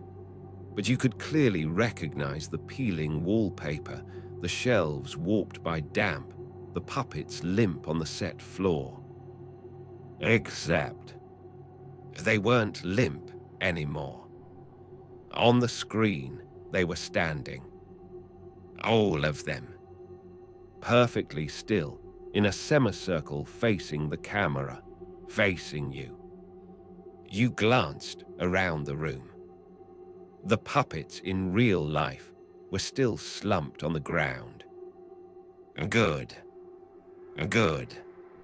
Then one of them turned its head. Not fast. Not dramatic. Just a tiny, gentle rotation, like it was stretching its stiff neck after a long nap. The squeak of its joints echoed far too loudly in the silent dark. You froze. On the TV, another puppet stepped forward. Its fuzzy feet made no sound, but the screen shook with each movement, like the camera operator was trembling. A new caption appeared. We can move when you don't look. Behind you, something shifted. Barely. Softly. A shuffle, like fabric brushing concrete. You didn't turn around. You couldn't. The TV screen flickered again. Static flared, then cleared to reveal a closer shot of the room, so close you could see the frayed threads on one puppet's felt smile. Its mouth began to open. But in real life, behind you, something else opened too. A breath. Drawn slow. Drawn deep. Drawn right next to your ear. Static thundered across the TV, drowning the room in a wash of white noise. Through it, you heard a whisper, split, doubled, layered like more than one voice was speaking from the same throat. Don't turn around. The puppets on the screen lifted their heads in perfect unison. Behind you, something tall straightened its spine. The static cut out. A final caption blinked onto the screen. Turn around only if you want to see who has been waiting. The air behind you grew colder. Something's fingers grazed the back of your neck. You don't turn. Not at first. Your body refuses, caught between instinct and command, between the warning on the TV and the thing behind you breathing cold against your skin. The room vibrates faintly, like the walls themselves are humming, like something inside them is pacing. The TV flickers again. The camera's perspective shifts, lower now, as if the cameraman has crouched or sunk or bent at an angle that would break a human spine. The puppets fill the frame, their felt faces stretched into something too wide, their button eyes reflecting a light that isn't in the room.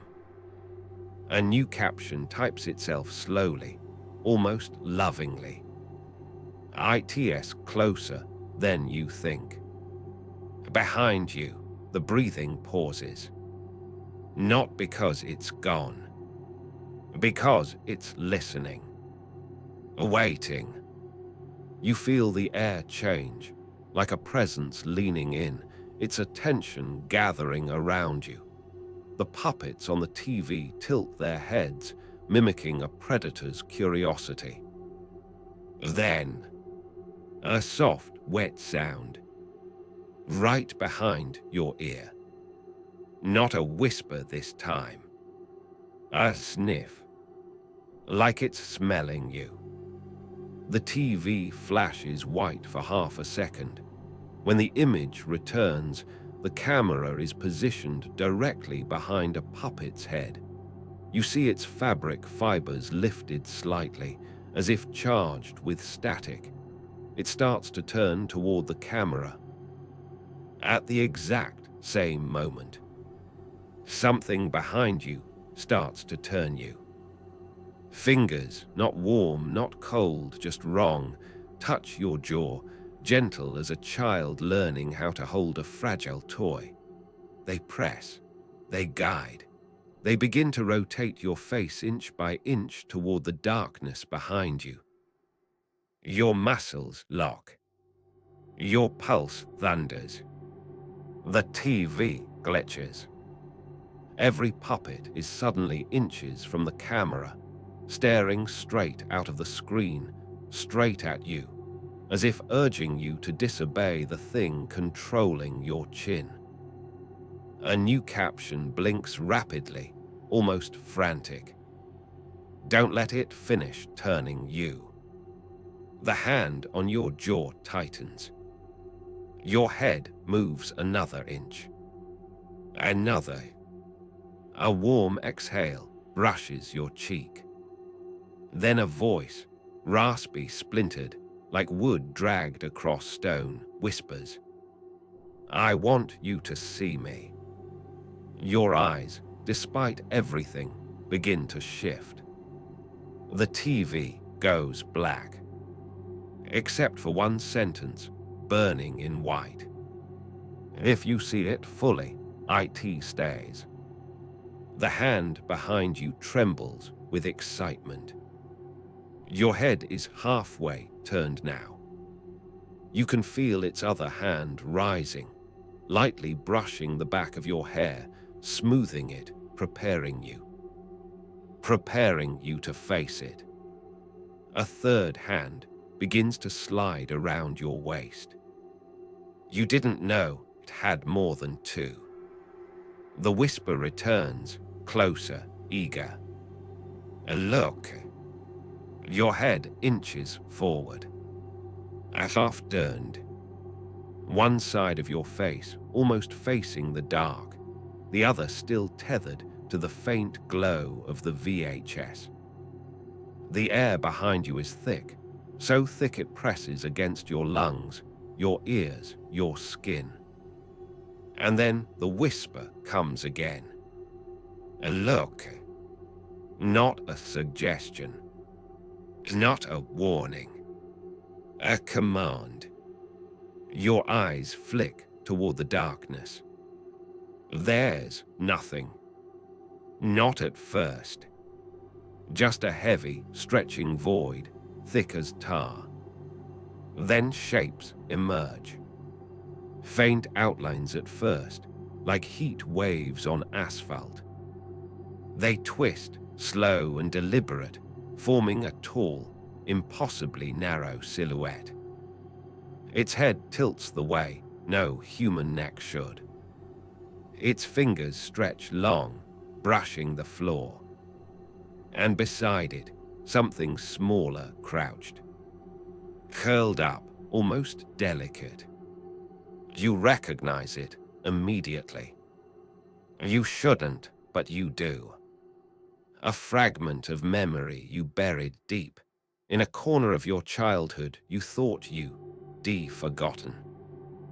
The VHS screen flares again, aligning perfectly with the shadows behind you. The image now mirrors reality. The small figure crouched to the right, the tall figure looming behind, both reaching toward your chest. The puppets on the screen twitch violently. Not just twitch, jerk, wrinkle, spin, as if the screen itself is screaming. The yellow rabbit's voice bursts out, warped and frantic. Don't touch either one, choose HIM. The red bear echoes. He is the memory, the other is the ghost. You realize suddenly, it's not a question of safe or unsafe anymore. It's a test, a puzzle, a memory versus a predator. The tall figure leans closer. Its breath brushes your ear. Soft, expectant. The small figure stirs, lifting its head slowly. Its eyes, your eyes, lock with yours. No malice, just pleading. The quiet, patient ache of someone who's waited decades for you to remember. The hands behind you, multiple overlapping, hover.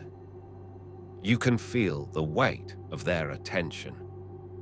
The pull of reality itself seems to tilt toward them. The VHS feed types another line. Choose before they merge. Choose before it's too late. You realize, if the tall one and the small one touch, there will be no return. The puppets scream, fabric voices shredding through the static. Remember, it's not who it appears.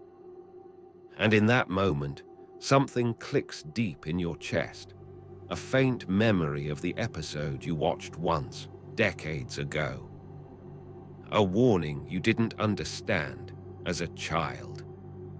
The smaller figure stretches its hand toward you. Not forceful, patient, real. The tall figure bends closer.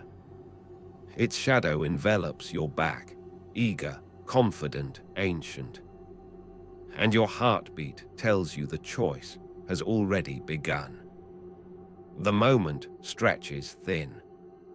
Your breath shakes in your throat, caught between the small figure's open palm and the tall figure's shadow bending over you like a second skeleton. The smaller one, your echo, your memory, keeps its hand lifted, trembling slightly, as if the gesture cost something. Its eyes flick between you and the towering shape, silently urging you to decide.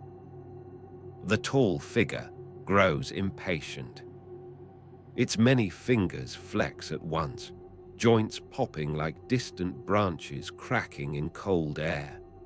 One hand rests lightly on your shoulder, then a second on your other shoulder, then a third, impossibly long arm drapes over your chest like it's claiming you. The VHS reacts instantly. The puppets all fall sideways, as if shoved hard by something behind the screen. They scramble upright, fabric limbs shaking, button eyes flickering between blue and white static. A new on-screen caption types violently. If the shadow touches your heart, your HIS. Your heart pounds hard enough you can feel it in your teeth. The tall figure leans closer. Your head is still half turned. Your cheek brushes the cold shape of its mask or face, whatever it uses to imitate one. The small figure speaks first. Its voice is tiny, thin, and familiar in a way that makes your stomach twist. "Please remember me." The tall figure answers with a sound that isn't a sound at all. A deep, vibrating resonance that ripples across your ribs like it's tuning you. Your shoulders tense. You feel its fingers begin to curl inward, tightening around you. The VHS tape glitches. Suddenly, the camera zooms violently into the puppets' faces, their mouths opening far wider than fabric should allow. Their voices overlap. "Choose now, before he binds you. Don't let them merge." The small figure stands, slowly, painfully, as if gravity resists it. And you finally see it fully. Its outline is blurry, doubled, like an overexposed frame on film. But beneath that, you recognize pieces of yourself. Your old shoes. The shirt you once wore to school. The way you used to hold your arms when you were scared of getting in trouble. A memory you forgot. The tall figure stretches taller, its head brushing the basement ceiling. The wood above you creaks. Dust trickles down, drifting like snowfall. It lowers its face to yours. Closer, closer. Your nose almost touches it. A final caption appears on the screen, the letters shaky, glitching, as though typed by something terrified. "If you choose wrong, you'll never wake UP." The small figure reaches you. Its hand closes around your wrist, warm, light, grounding. The tall figure's hand closes around your throat, cold, gentle, claiming. Both pull, both wait. Your pulse becomes the metronome of the entire room. Your vision splits, static on one side, shadow on the other. The small voice whispers again, desperate. "Don't forget me." The tall voice breathes, delighted. "Choose wrong." The pressure builds. Your body leans between them. Reality begins to tear around the edges. And then, something moves behind the tall figure. Something even darker. A third presence. Something neither puppet, nor memory, nor shadow. It shifts like it's waking up. The new presence moves in the dark like a ripple through fabric, quiet, deliberate, wrong in a way that makes the tall figure hesitate for the very first time. Its hand loosens on your throat. Barely, but enough. The small figure at your wrist stiffens. Its grip tightens, not pulling now, but bracing, as if it knows what's about to step forward, as if it remembers it better than you do. The room grows colder. Not basement cold. Not winter cold. The kind of cold you feel behind your eyes. The VHS screen flickers violently, static tearing across the image like claws. The puppets fall silent. Every button eye turns toward the darkness behind the tall figure. A new caption appears. Slow, uneven, a shaking. That one wasn't in the episode. The tall figure straightens to its full, impossible height. Its many hands withdraw from you, curling upward defensively. The ceiling groans under its rising shape. You feel its focus shift away from you. For the first time since it touched you, whatever stands behind it commands more fear than it commands hunger. The small figure releases your wrist and moves behind your leg, tiny fingers clutching the fabric of your pants like a child hiding from a stranger. The tall one leans forward, its long, jointed arms spreading like insect legs, blocking you from whatever emerges behind it. You get only a glimpse, an outline, a distortion in the shadow, something shaped like a person. If you squinted, if you ignored the angles that bent the wrong way, if you didn't hear the low mechanical whirring inside its chest, the VHS glitches to black, then white, then black again.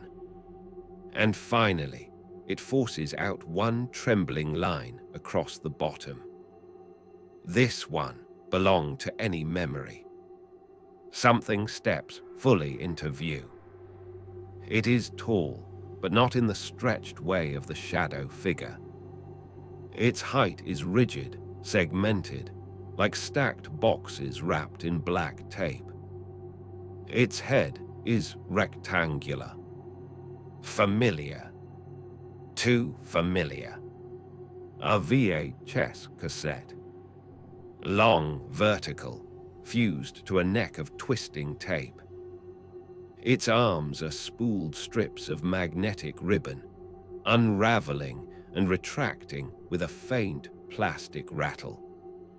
Its legs click as it walks, like the sound of a tape being fast-forwarded.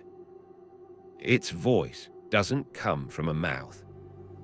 It comes from the faint speaker hiss that fills the entire room. RE rare ND. The sound grinds, chews itself, then stabilizes. Rewind. The tall figure recoils, hunching its body in a way that is unmistakably fearful. The VHS creature tilts its cassette head toward you. Slow. Questioning. Evaluating. The small figure behind your leg trembles harder. The puppet voices flicker through the static, desperate and cracking. Don't let it touch you. It unmakes things. ITERASCS. The VHS creature raises one arm. A spool of tape extending toward you like a tendril. The tall figure tries to block it, but the tape slips effortlessly through the shadow body as if it isn't there at all. It reaches for your face. A strip of tape brushes your cheek. Your vision warps. The basement dissolves. And suddenly you're 5 years old, sitting cross-legged on a carpet that no longer exists, staring at the TV, the forbidden episode playing. Your parents calling your name from the kitchen. Your tiny voice whispering back to the screen. I remember you. The tape creature's voice echoes. Yes, you do. It presses closer. The tall figure lunges to pull you back. The small figure screams a sound that shouldn't come from a child. Your adult vision snaps back, and the VHS creature is inches from your face, tape fingers gently touching your temple like it's searching for the file folder labeled you. The puppets shout, Choose now, memory or shadow. Do not let the tape decide. The small figure clings to your leg. Your childhood self, begging you to remember. The tall figure braces its body behind you. The shadow entity claiming you as its chosen host. And the tape creature wants something else entirely. Not to consume, not to merge, but to erase. Three forces pull at you. A decision you never knew you'd have to make. And the room holds its breath. Waiting. You feel yourself stretching thin between three realities. One pull from the small figure, warm, human, memory-shaped, insistently familiar. Another from the tall shadow, cold, certain, ancient, claiming, trying to drag you backward into the basement's deepest dark. And the last from the tape creature, mechanical, alien, an erasure reaching in, bending magnetic strands into your mind. The room quivers. You can almost hear your own pulse echo in the walls. Static on the VHS screen surges violently, stretching across your vision. The puppets' faces smear into themselves, stitched mouths yawning wide with warnings, with panic. Choose, choose. Don't let the tape touch you. Remember who you are. Your body is already halfway leaning toward the small figure, your hands itching to grasp theirs. But the tape creature's tendril brushes your temple, tickling, probing, and suddenly you remember. A memory buried deeper than childhood, one you, never spoken aloud. You were never supposed to see the last episode. You were never supposed to remember this scene. Your chest tightens, and in that tightening clarity strikes. The small figure is you, not the tape, not the shadow, just you. The tall figure senses your choice. Its form shudders. Fingers twitch like broken strings, but it hesitates. It has waited centuries for a misstep. The tape creature shrieks, a static-laden noise that splits your skull in half. Rewind, rewind, erase, erase, erase, but the small figure, your childhood self, screams back. I'm not lost. In that instant, your decision crystallizes. You reach. Not for the shadow, not for the tape. For the small figure. Your hands lock together. Warmth, solidity, the impossible relief of recognition. The tall shadow screams, but it's a sound that no longer has volume, just presence, like a storm that can't touch what it doesn't know. The tape creature recoils, its tendrils snapping back, splintering into static, fizzing out of existence. The VHS screen flares, and for the first time since the nightmare began, it clears. The puppets blink, slowly. Their stitched mouths twitch in approval or relief. The basement is silent. No shuffling, no whispering, no breath of cold or presence. The small figure stands before you, smiling faintly, the hand you hold warm and real. You are safe. For now. The silence after the chaos is almost heavier than the noise itself. You and the small figure, your childhood self, stand in the middle of the basement. The faint glow of the VHS flickers one last time, then dies, leaving only the weak ambient light from the small, grimy window. You notice the basement differently now. The walls aren't just cracked, They're scarred with faint scratches, patterns that seem deliberate, almost like tally marks counting something long forgotten. Dust motes drift lazily, catching the light in a way that makes the room look suspended in slow motion. The puppets lie in a ragged circle around you. They aren't moving, but their stitched smiles seem aware, observant, waiting. You realize something. The puppets weren't the enemy. They were guides. Your small self steps closer. Tiny fingers grip yours tightly. There's a trembling in the hold, a fear lingering, but also trust. A trust you didn't feel when you first touched the shadow or the tape creature. And yet the air still hums. Something lingers. Not the shadow, not the tape, not even fear, something else. A whisper floats from the VHS player, faint now, just enough for you to catch fragments. Don't forget, episodes, memory, rewind. It's not threatening, not anymore, almost wistful, regretful even. You kneel, squinting at the puppets. Their faces twitch minutely, corners of mouths rising into what feels like a knowing grin. Your memory clicks.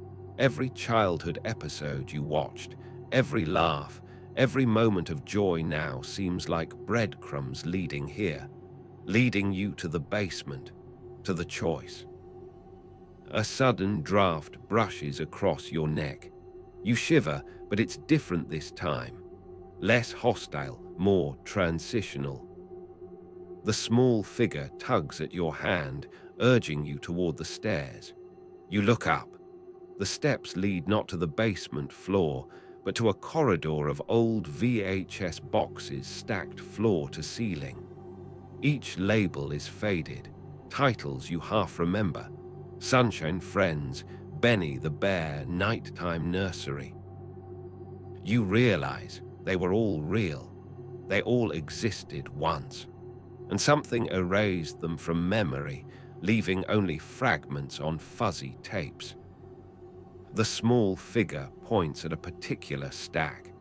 The label is almost illegible, but you can make out the letters. Remember me. You reach for it. Dust puffs into the air. The VHS is warm, not because of electronics, but because it holds the pulse of memory itself. And as your fingers touch it, the basement seems to exhale. The puppets' stitched mouths quiver once, twice, then relax.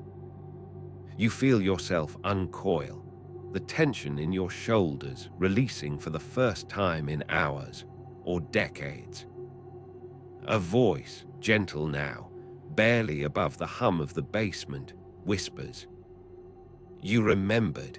That's enough for now." For a moment you just stand there, holding the tape, holding your younger self's hand, listening to the room settle. The shadows retreat, the cold dissipates, and the basement feels like home again. The lesson is clear. Memory is fragile but not powerless. The puppets, the tape, the shadows, they're all fragments, echoes. And when you hold the past with care, you can make it whole again. The small figure squeezes your hand one last time. You know this is temporary, but it's enough. You turn toward the stairs. Every step feels lighter. The air tastes cleaner. The basement doesn't feel like a trap anymore. It feels like a threshold. Outside, the world waits. But you carry something with you, a fragment of truth, a piece of yourself you didn't know was missing. The VHS rests in your hand. Its label whispers faintly as you lift it. Until the next episode. And with that, the basement fades behind you. The puppets slump back into harmless stillness. The shadows retreat entirely. The silence is gentle now, not threatening. You climb the final step. and you see daylight. You step fully into the corridor of light. The air smells faintly of ozone dust and something sweeter, almost like vanilla frosting from your earliest birthday. The VHS tape is still warm in your hands. Your younger self, small and real, still clinging gently to your wrist, gives a tiny nod, almost proud. The corridor stretches far beyond what a basement should hold, walls lined with tapes, each one humming softly, almost like breathing. And then you notice some of the tapes are blank, others flicker, faint static crawling across their labels. It's as if the memories themselves are uneven, corrupted, waiting to be remembered, or perhaps rewritten.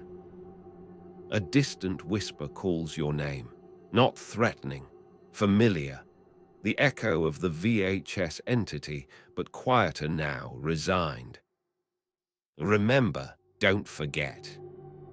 You pause, hold the tape closer, realize for the first time that the tapes aren't just objects. They are containers, vessels of stories, of moments, of selves.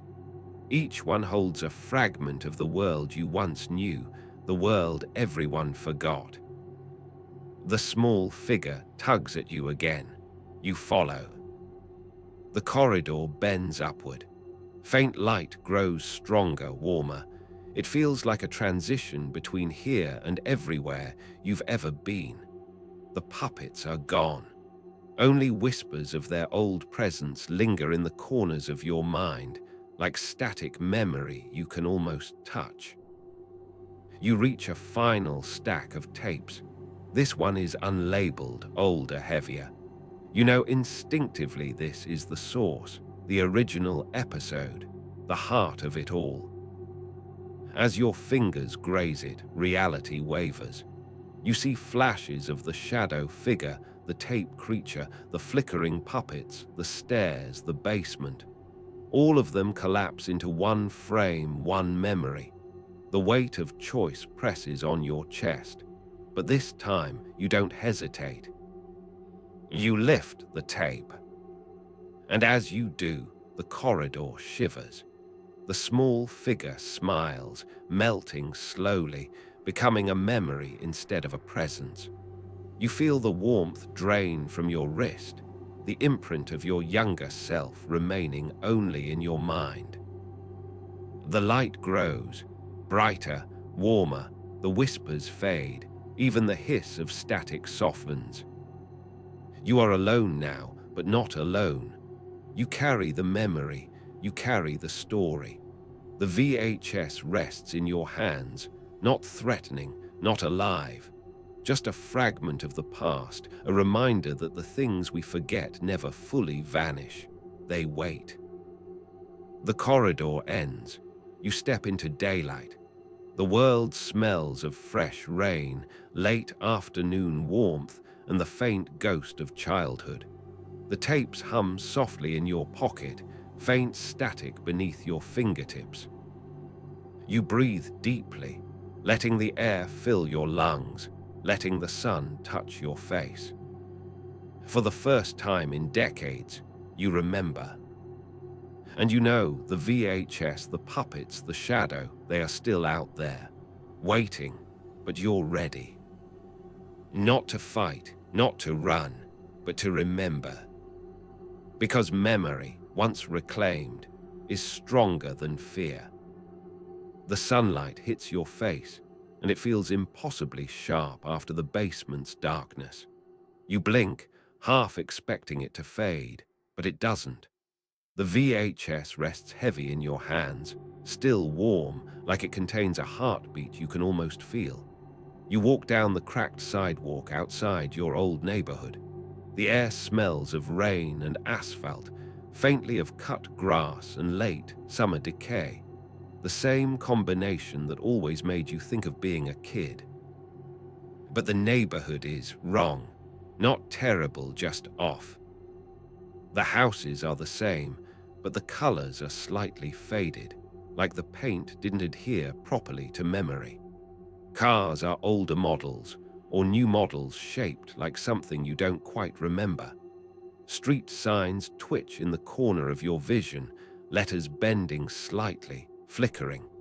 You know this isn't the world you left behind. This is the world the VHS has been quietly editing while you slept, a tape running in parallel to your life.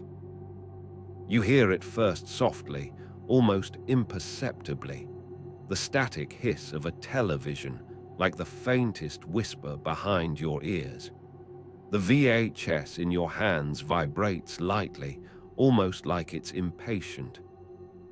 You glance around. The street is empty, too empty. Not a person, not a sound, except the soft, distorted hum that seems to emanate from the houses themselves. Your pulse quickens.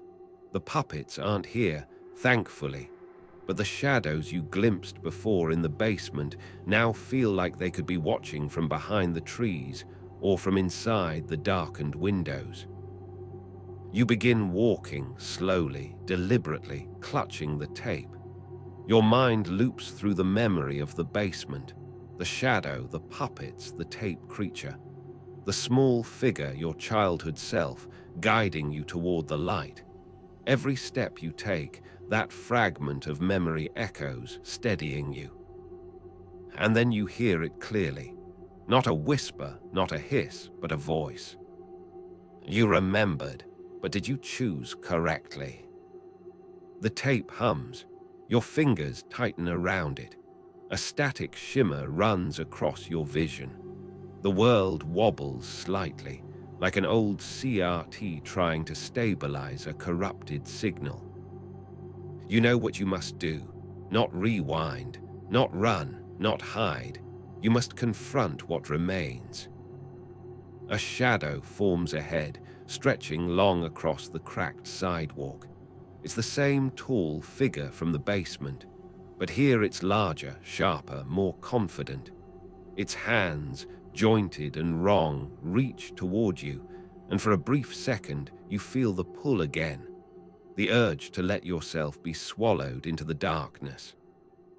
But this time you're ready. You clutch the VHS tape to your chest and speak. You don't get me. I remember. I choose memory. The shadow hesitates. The air around it crackles, thick with static. And then something unexpected happens. The VHS in your hands glows faintly, projecting a flickering light into the shadow.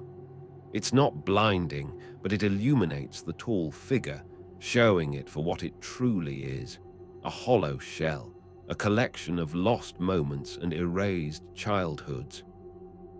The shadow wavers, shudders, and then begins to unravel, strands of black stretching outward, pulled apart by the light of memory.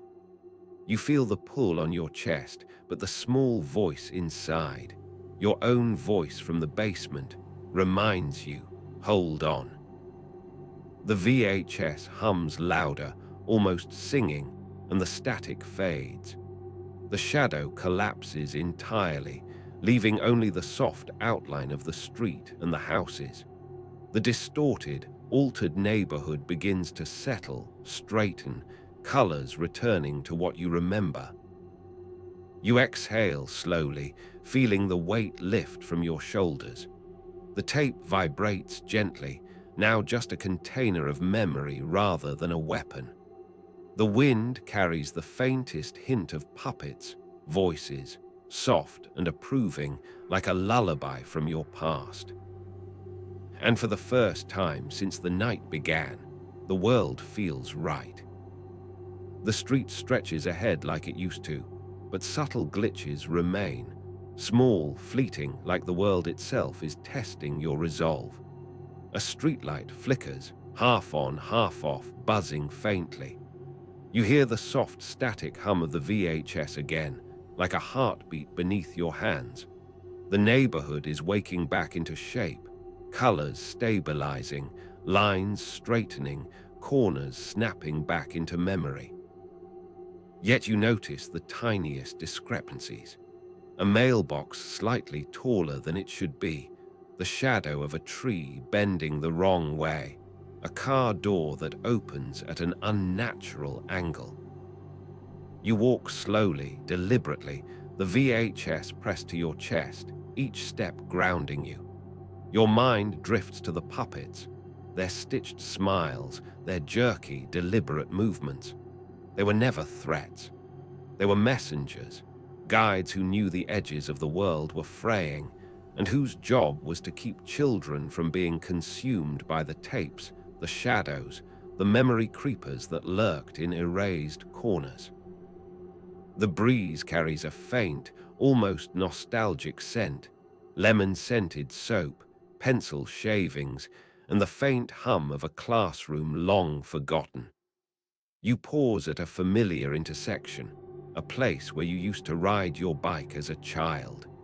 The street is empty now, but you can almost feel the ghosts of laughter, the whir of pedals, the summer sun hitting your back. The VHS vibrates lightly, warm and insistent, reminding you it's not just a tape. It's a fragment of every memory you've ever had, every erased moment, every show you watched and forgot. You know now that holding it protects you, anchors you to who you are, and the small figure's presence lingers in your mind like a whisper. Never let them take this from you again. A shadow flits across your peripheral vision. Your pulse quickens, but you don't panic. You're no longer a passive observer. You remember, you choose. The VHS glows faintly in your hands, pulsing softly in rhythm with your heartbeat. The neighborhood solidifies further with each step, and you realize the frayed edges of your world are returning to clarity because you've reclaimed the lost pieces of yourself. For a moment, everything is still. The street, the breeze, the colors, the smell. Even the hum of the VHS fades into calm. You take a deep breath, feeling the weight of fear lift entirely, replaced by a gentle, settling warmth. The city is quiet, and for the first time it feels like the world belongs to you again, memory intact, fear at bay, and the lessons of the past safely in your hands. You keep walking. The sun is higher now, though the shadows are long and wavering, stretching unnaturally across the cracked pavement. Each step feels familiar yet slightly wrong, as if the world is replaying itself on an old VHS, imperfectly, skipping frames and humming static in the background. The neighborhood is quiet, but the faint echo of laughter lingers, your own, perhaps, or an amalgamation of all the children who once lived here.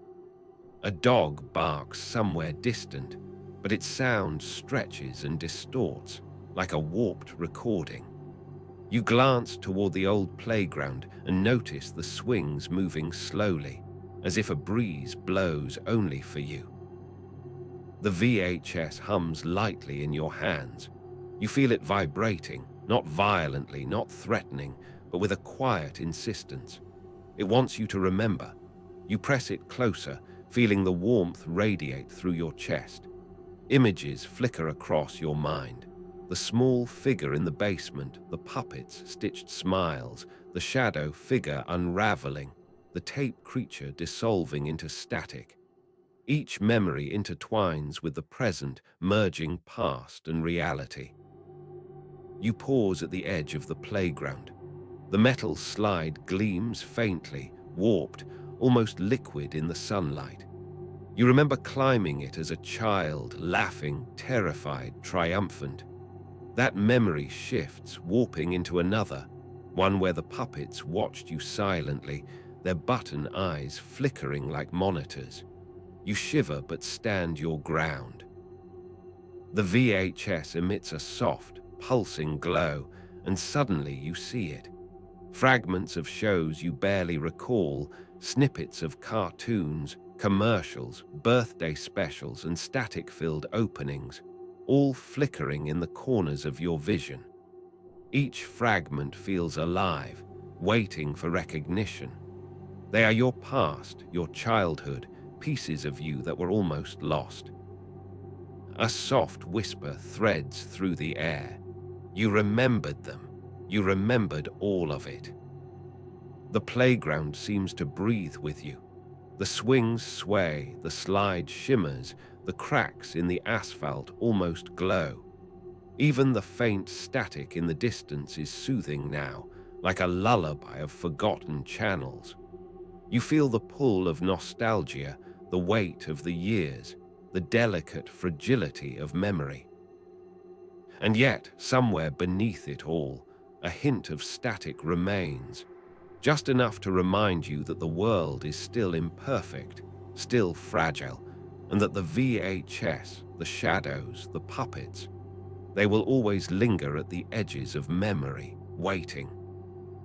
But for now, they respect your choice. You are whole. You inhale deeply. The wind carries the scent of late summer, pencil shavings, lemon soap, and the faint metallic tang of old electronics. You clutch the VHS tightly, the warmth reassuring, and you know you have reclaimed something precious, a fragment of yourself no one can erase. The street seems to settle with each step you take. The warped angles of houses straighten. Colors fade back to the way you remember them: warm brick, peeling paint, the muted greens of summer lawns. Even the small cracks in the sidewalks feel deliberate, familiar, like the texture of memory itself. The VHS in your hands hums quietly, a soft, steady vibration that matches your pulse. You raise it to your face for a moment, noticing the label, worn and faded, yet entirely readable. Remember me. Its presence is no longer threatening. It is a tether, a connection to the pieces of yourself that almost vanished. You glance around. The neighborhood, once fractured, feels complete now. The swings sway gently in the playground, the slide gleams faintly under the sun, and even the shadows stretching across the cracked pavement seem ordinary, ordinary enough to be comforting. It's as if the world itself is exhaling, relaxing now that you have reclaimed your memory. Your mind wanders to the puppets, the stitched smiles, the jerky movements, the static-laden whispers. They were guides, protectors of children's forgotten moments. You smile faintly, recalling the absurdity of their presence. They were creepy, yes, but now you understand their purpose. They were always on your side, quietly urging you to remember to hold on. You step toward a familiar corner, a place where you once played hopscotch. The chalk squares are faintly visible, glowing in the sunlight, fragile yet persistent. You run your fingers over them, feeling the texture of memory pressing gently against your skin. Every step, every sensation reminds you of who you are and who you were. The VHS hums once more, soft and approving. Its presence reassures you. No shadows loom. No tape creatures writhe in static. The neighborhood is still. Your past, reclaimed, merges with your present. And in this quiet moment, you understand that memory is not just fragile, it is enduring. The wind brushes against your face, carrying with it faint echoes of childhood laughter, static-filled television channels, and soft, comforting whispers of forgotten shows. You inhale, letting the warmth and calm seep in. The VHS rests in your hands, quiet and steady, as if acknowledging your triumph. You know the shadows will always linger at the edges of memory, that nostalgia can be deceptive, that some corners of the past may never fully settle. But now you are ready. You are whole. You are awake. The last stretch of the street feels like a slow exhale. Each step carries a weight lifted, a tension dissolved, as if the air itself has been rewritten to match the clarity of your mind. You glance down at the VHS one last time. The label is clear, steady, simple. Remember me. It hums softly, a lullaby of static and memory. Shadows retreat fully now, dissolving into the edges of the world where they belong. The neighborhood is alive in its small, perfect imperfections. Faded paint, crooked fences, the faint aroma of rain on warm asphalt. Each sound, each visual detail settles into place, forming a comforting mosaic of past and present. You pause at the edge of the playground. The swings sway faintly, almost imperceptibly. The slide gleams under the sun. Every corner, every line of this world resonates with familiarity.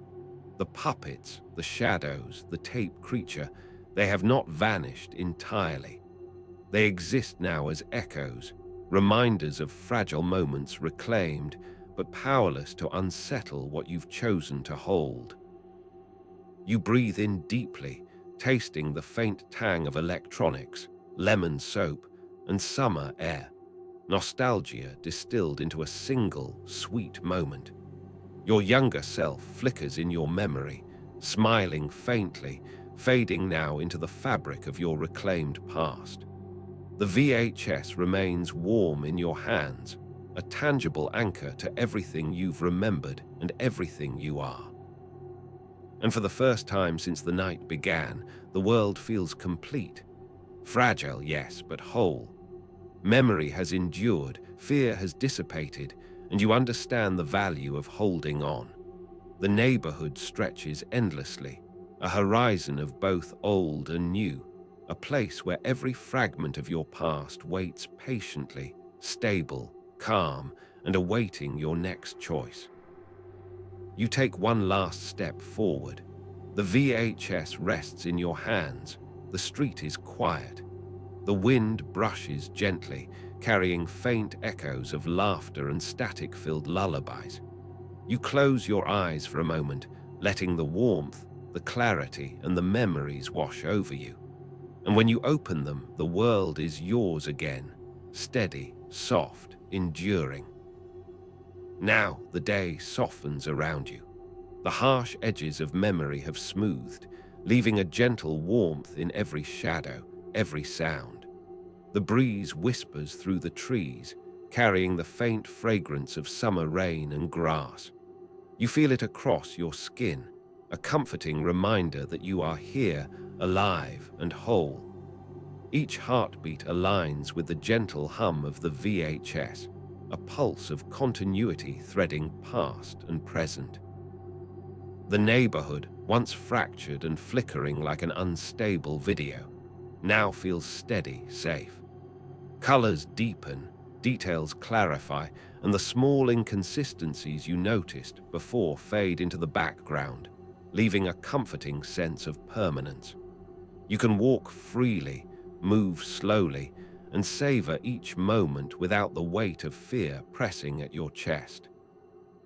Every sound, children laughing, leaves rustling, distant cars, blends into a soft lullaby, as if the world itself is exhaling, allowing you to settle, to rest, to feel at home in this space that is yours once again.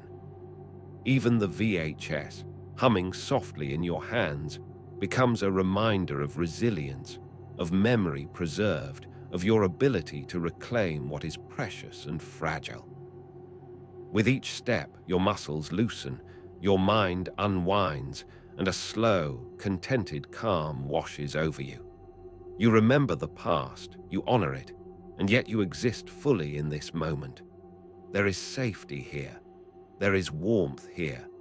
And as the sun continues to spill light across the street, you realize that nothing can erase the things you choose to carry with you. Everything softens. Everything fades gently into quiet, peaceful sleep. And as your eyes close, you know this: the past is yours, the memory is yours, the calm is yours, you are safe, you are whole, you are home.